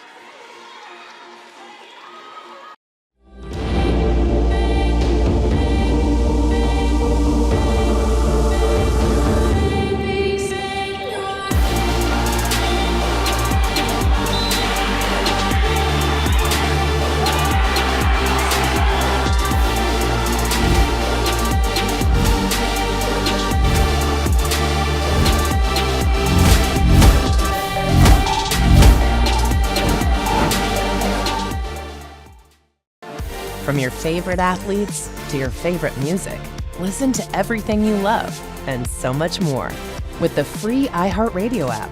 From live play-by-play to your favorite game day anthems and the biggest sports podcasts in the world, the iHeartRadio app lets you take it all with you and stay connected to your favorite team wherever you go. Download the free iHeartRadio app today. The roar of the crowd, the power in every swing, the grit of each play. There's no doubt we play with fire. Tickets are on sale now to see the Indy Ignite. Whether you're looking for a fun time with family or a great night out with friends, join the fan firestorm at Fisher's Event Center this season to watch Indy Ignite continue to make history as Indiana's first professional women's volleyball team. Ignite the night with free light-up rally towels for every fan and a free bonfire pregame with s'mores, heated tents, and more at indyignitebb.com. Hey Orlando, it's game time. Your women's pro volleyball champions, the Orlando Valkyries, are back and ready to win. Enjoy the night out and feel the excitement of big plays, incredible athletes, and non-stop action. Every rally brings the crowd to its feet. Every point is a moment to cheer together. This is world-class volleyball, live at Edition Financial Arena. Don't just watch the game, be part of the celebration. Get your tickets now at orlandovalkyries.com.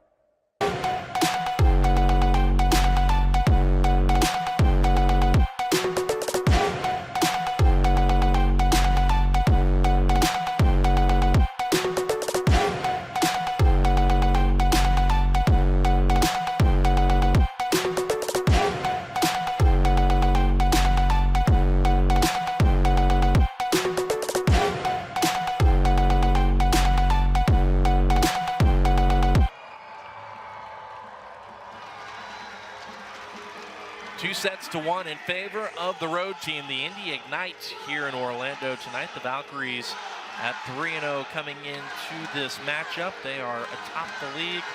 Indy right behind them at 2-0. So a chance to see a little flip at the top early on here this season, and that would in some ways be apropos considering the quality of the action, how tight it's been, how back and forth it's been, how topsy-turvy these first few weeks have been. Orlando must win this set. Courtney Schwann is in to serve, and away we go. Tour member Mena turned back by the block. Second effort coming. This time off speeds it over the top. Abercrombie. Nobody there to pick that ball up. And you had four Valkyries around it, Madison. Somebody's got to take that ball. Communication error, and we were talking about it before this set. Who would each coach start? We see Brie Kelly for the Valkyries coming in, Mia Tuaninga coming in to set for the Indy Ignite. Ajani Teeler's back on the floor. Lekator member Mena is back on the floor. Some interesting switch-ups and smart ones. Abercrombie offhands. I'll touch on that here in a second, Madison, but completely agree with you as Ajani Teeler goes to work off the top of the block. I think if you are Coach Lauren Bertolacci, I think you found out what you came in here trying to find out. And starting who you started, I think they gave you a lift. But this is the time up 2-1 on the road. You want to see Ajani Teeler, Lekator member Mena, Mia Tuaninga in this match. Closers, absolutely. Brie Kelly off the gap, knocked back to her. And dug out by Kelly. Here's a look for Looper. And that ball is down for the block. Kind of close there to the sideline, so there was a little hesitation on both sides to see if that would actually end up being a tool. But it is yet another stuff block for the Ignite, who have had a decided edge in that department. 13 total blocks for the Ignite as opposed to Orlando's 4. Cressy will serve. Picked up by Schwann down the line. Looper off speed over the top, picked up by Tuaninga. Out of system to Lekator member Mena, and that is another kill for Lek off the block touch. Something that Coach Amy Pauley told me going into the season, they have keys for every single match, but a consistent one is staying aggressive, not getting into the tip game, even when it feels like your back is up against the wall, staying aggressive. And I imagine that's something that she's going to remind them of as the set continues.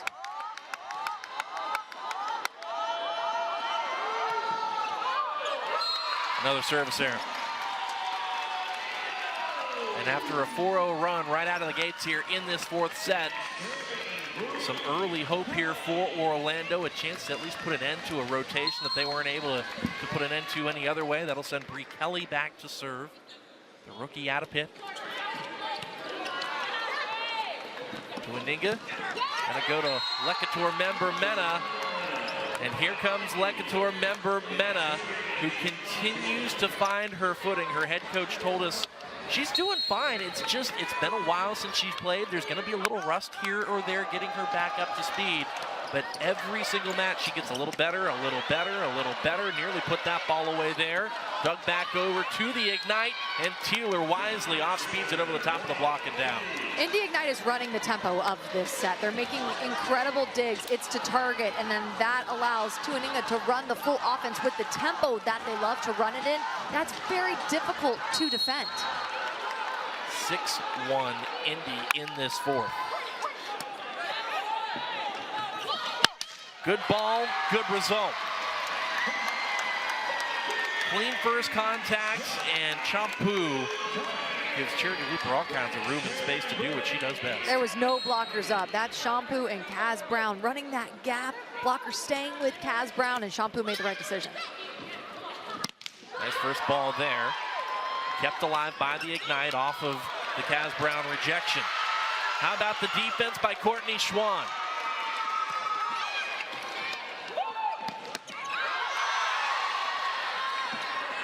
Bodied by Abercrombie, we play on. Nice up by Pusic.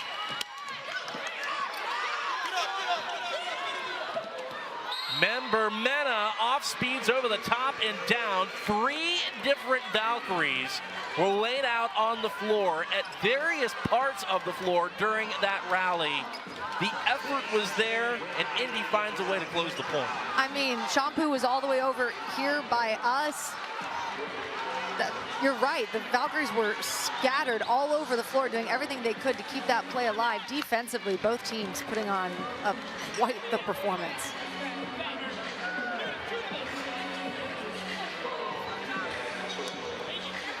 Quite a few spots on the floor need tending to. That's what the momentary delay for is here in Orlando. 7-2 Indy in this fourth set. If they win the set, they win the match 3-1. Member Mena serves down the line to Looper. And Looper on serve receive. Goes to work offensively and records yet another kill. And Madison, we were remarking about this during the commercial break. There have been spurts where Charity Looper has gotten going. There have been spurts where they have been able to ride Brittany Abercrombie a bit. There have been spurts where the middles have gotten going. Orlando just hasn't seemed to be able to string it all together. Yeah, and I think that's indicative in the stats. Charity Looper 13, next highest, Brittany Abercrombie with 7. Kaz Brown going to work defensively, knocking a couple of balls back to Indy. Teeler into the cross court, dug by Looper. Schwann into the campfire. And what a swing by Ajani Teeler. What a set that was as well by Tuaninga. Had really only one place to go with it. Had to contort her body just to give Teeler a look, and that's how it ends. And Tuaninga led her perfectly. Ajani Teeler's got an absolute cannon on her. When she brings that much power and heat behind an attack, it is really difficult to angle your platform and pass that up in system. Indy all over the Bic. Schwann into the cross court, kept up by Moeller. And the joust is down. And Indy wins the battle at the net. Kayla Lund able to shove it down over Champu. And Orlando, facing a 6-point deficit, calls its first timeout of the set. That's a little messy play by Indy Ignite. Kira Cressy oversetting that ball, but it worked out. Kayla Lund sticking in it. A little bit of a height disparity there with Champu blocking. Indy Ignite is totally taking control of this first set, leading 9-3. And again, if you're just tuning in, Indy on the board first. It was a set number 1, in fact, Madison, that Orlando got off to a good start. Brittany Abercrombie got a couple of good swings off, put down a couple of balls, recorded an ace. The Valkyries led by as many as 5, still led at the technical timeout. But then it was just this massive 18-7 run when all was said and done that allowed the Ignite to put an end to that first set and ultimately win it by 7. Orlando won set 2. They upped their level for sure. Indy also contributed 7 service errors in that set on the way to the Valkyries winning at 25-23. And then there was the late set 3 flip where Indy was able thanks largely to Kayla Lund's offensive efforts in the red zone, flip the momentum and win set 3. And set 4 has been that. That's what set 4 has been at the net for the Ignite. They've been scrappy, they have been on time, they have put balls away, and it has just been a combination that the Valkyries have not been able to solve. The only person with a kill at all has been Charity Looper in this set with 2. No other Valkyries have had a kill. 7-point lead. Good cover there by Pusic. And that 7-point lead, which is now 8, is the largest lead for either team at any point in this match. And I don't think the Valkyries have trailed by this much so far this season. They've got their work cut out for them, but right now it's all Indy Ignite. They are locked in, playing such disciplined defense.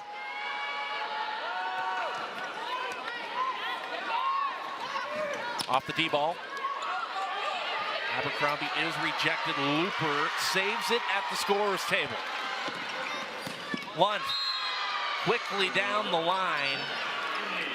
The transition work from Indy. You mentioned the speed, Madison. They really go to work and go to work quickly. And yeah, and it's not just in serve receive. Like you said, it's in transition. They're passing quickly. They're setting quickly. Orlando's defense not there to close the block. The tempo of their offense has posed quite the problem. 12-3. Hannah Maddox will try to give the Valkyries a lift. An emphatic swing and an emphatic response by number 14 in dark blue. Coach Amy Pauley told me Hannah Maddox is a gamer. When she comes in, she is so zonal focused. She has the ability to light this team up, and that's why she put her in. All 4 of Orlando's outsides have now seen playing time in this match. Nice little burst here for the Valkyries. An ace serve by Kaz Brown on the backside of the Maddox kill. And that's something that the Valkyries have to continue to do. Kaz Brown does it well. You have to keep that service pressure even when you're down. Out of the middle, good decision making there by Tuaninga. Pin, pin, pin. Let's set Kara Cressy again after a few points.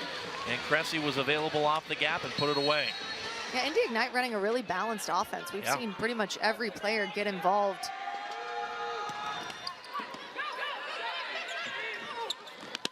Good ball there, and there's Maddox benefiting at the pin, number 14. Hannah Maddox is kind of like a Charity Looper in the fact that she hangs in the air, and then she's got a really explosive approach and a super fast arm swing. Johnny Teeler said after that point, hey, that's me, that's me. She was not there on the block. Kara Cressy out of the middle, misses the sideline. No touch by the Valkyries. 8 down to 6.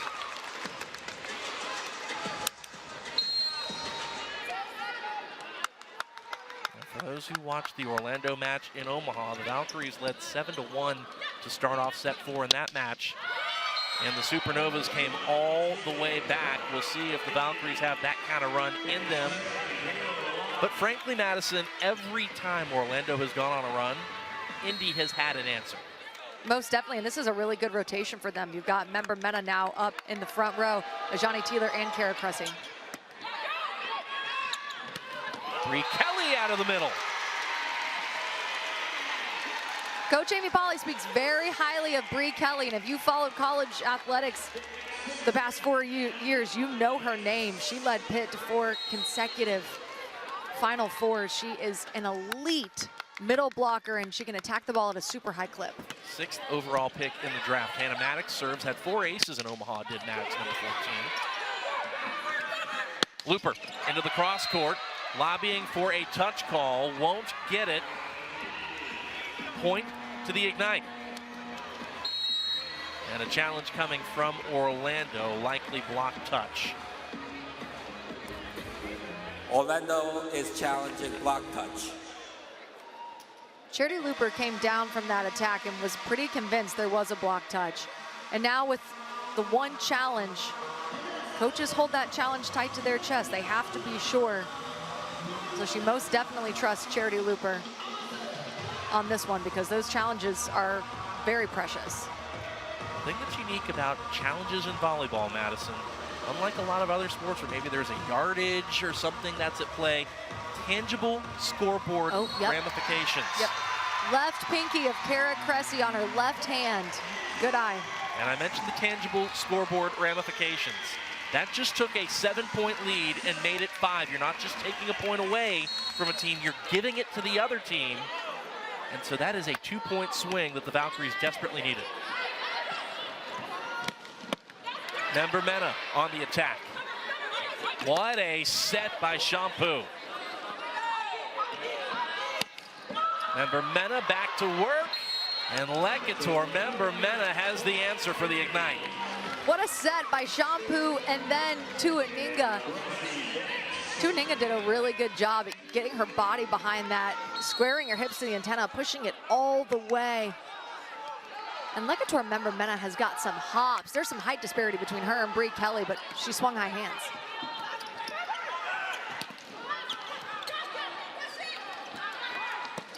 Member Mena into the cross court, caught hands. I thought might have caught hands. It's going to be a point for Orlando. I stand corrected. Indy Ignite has done a really good job at slowing down Brittany Abercrombie. This is an uncharacteristic 7 kills on 31 attempts, 3 errors, hitting .032. Bree Kelly serves down the line. Taylor. Point's going to go to Orlando, and Taylor, oh, what a call this is by our officiating crew. Bertolacci not happy about it. Taylor not necessarily happy about it, but we play on. It's basically a power tip, but essentially what the officiating crew is saying is she power tipped it too much. Hands stayed on the ball too much. Oh. And unfortunately, that is not challengeable.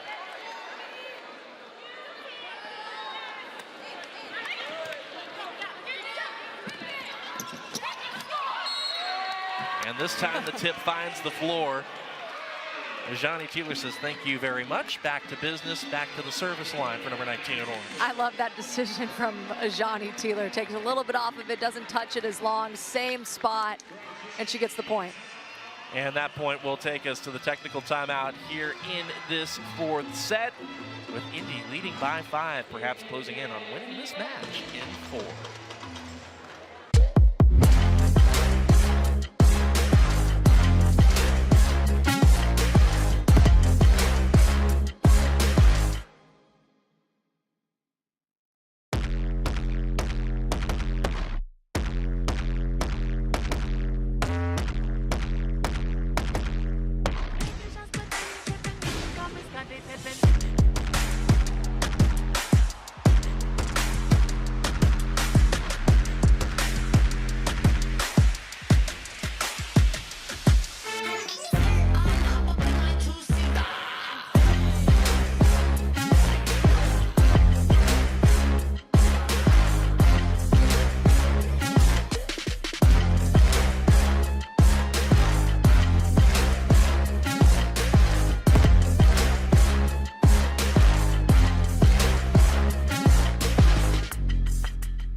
5-point lead for Ajani Taylor and the Indy Ignite, the reigning runners-up here in the MLV, taking on the reigning champs, the Orlando Valkyries, who coincidentally beat Indy in 4 in Las Vegas last season.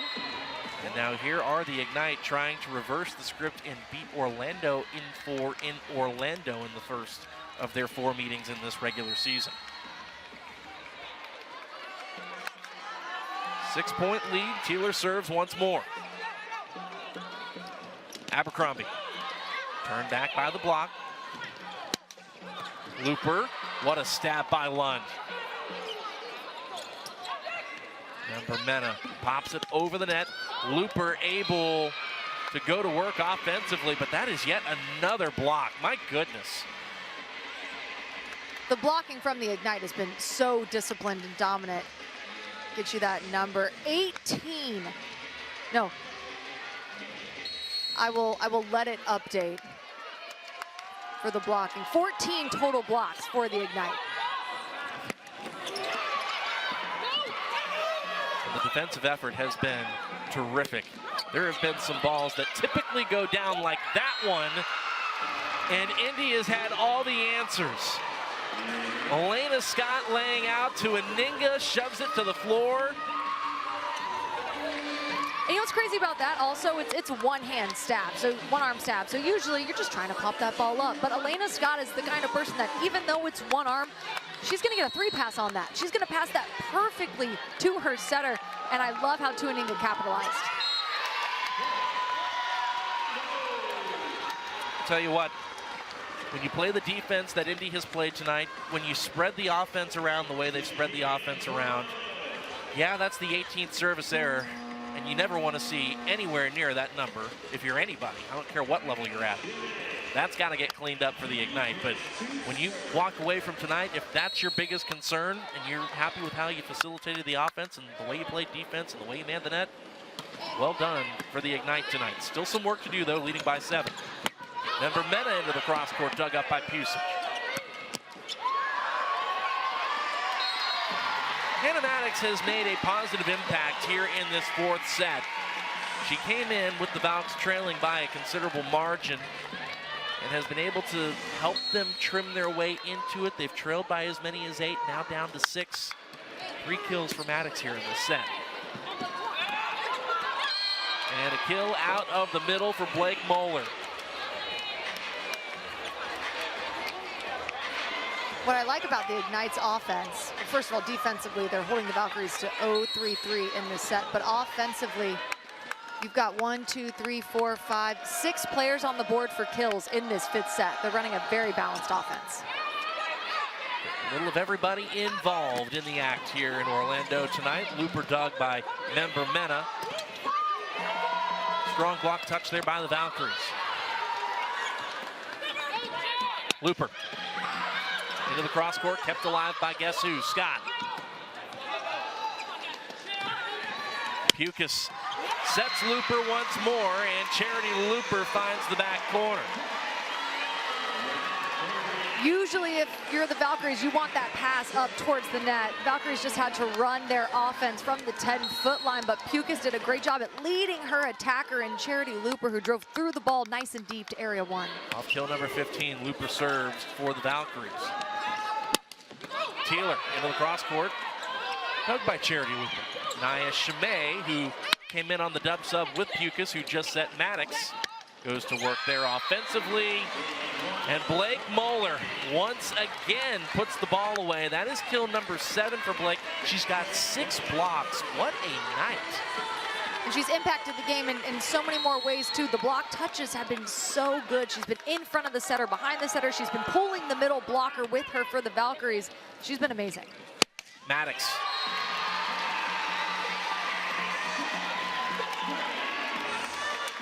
Now the Valkyries down by 6, so what that means, they have to have the service pressure. The serve and pass game is imperative. They have to pass to their setter, and then they need to win some gritty points in transition. They got to make some digs. 4 kills on 6 swings in this set for Hannah Maddox. And a stuff block for Nia Chimay and Bree Kelly. Coach Amy Polly said Nia Chimay is a really good blocker. That's another reason why they put her in there for the dub sub. She is disciplined. She's pretty big up there. And you see the press. Bree Kelly did a good job at getting all the way out there. Chimay played year 1 in Grand Rapids before coming to Orlando this season. And Tuaninga wins the joust at the net with Hannah Maddox. You gotta love the energy from Tuaninga. She's got that fire, she's got a spunk. She plays with a swagger. She's also very physical as a setter, winning that joust.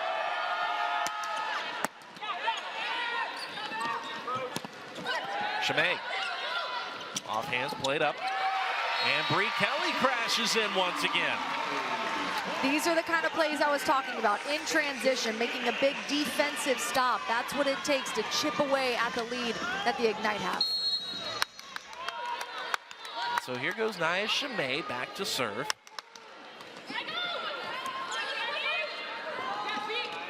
Taylor rejected by Maddox, still alive though. And Kayla Lund cuts it right through the block and down. You had to figure, Madison, that as big as Kayla Lund has been tonight, she was going to get at least one more say-so. And she snuck it in right between the block that wasn't pressed at the right time. She got a big snap on the ball, whole lot of power, and really good coverage on the Ignite side to spur that on. Indy is 2 points away from the match. Hannah Pukas gets in on the act offensively, calls her own number off the over dig. Out of the middle, no less. She was in the middle of the court. That's pretty rare for a setter to get an overpass like that and her to happen to find herself where the middle blocker usually is. Really talented setter Hannah Pukas, who's dealt with a whole host of injury issues over her time here in this league.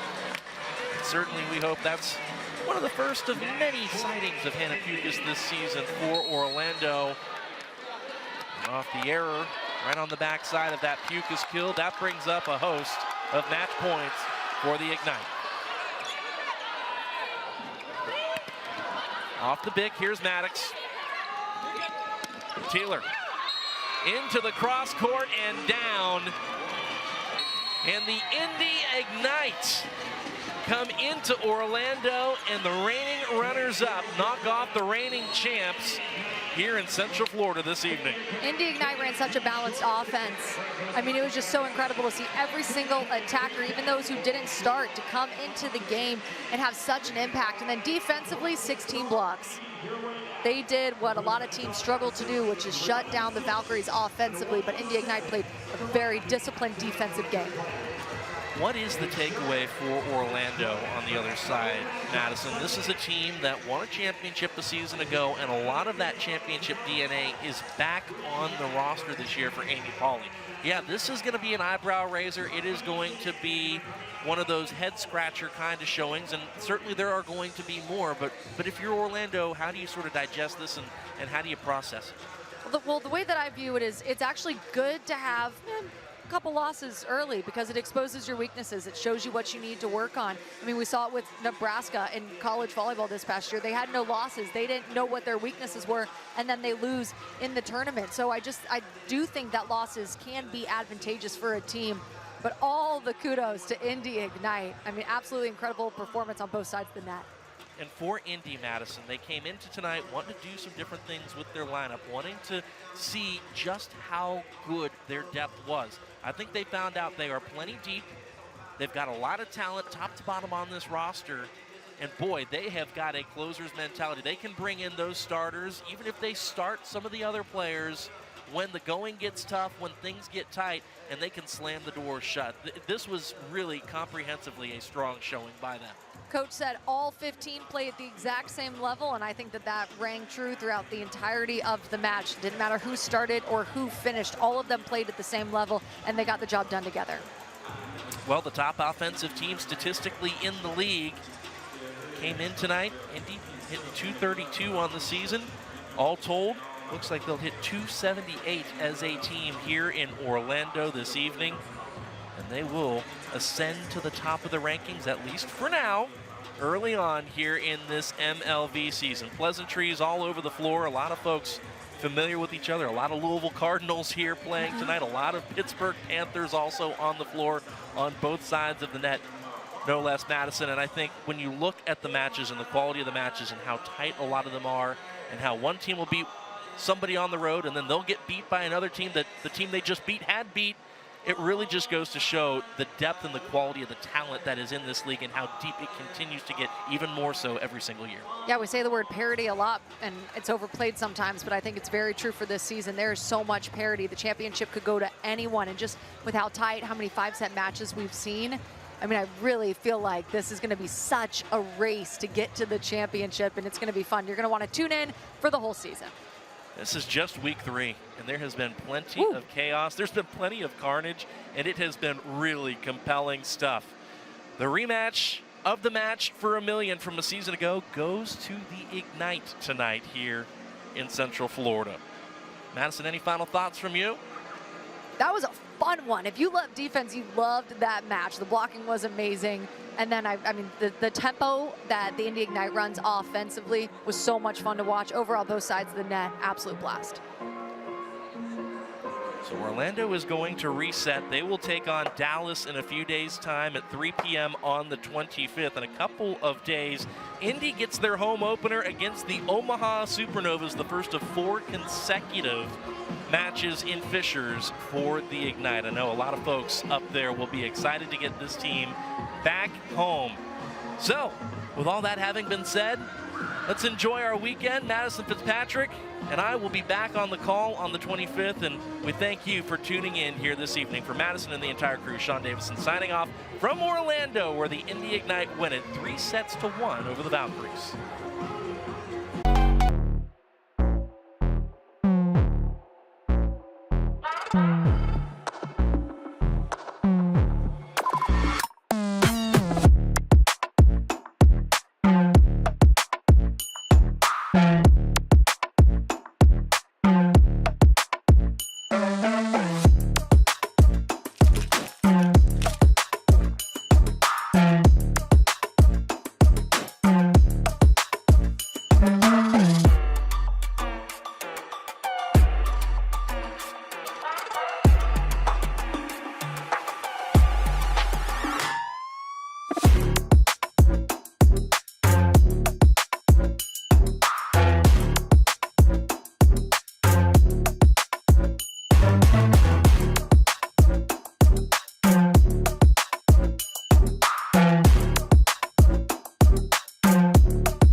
Pony Club.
Pony Club.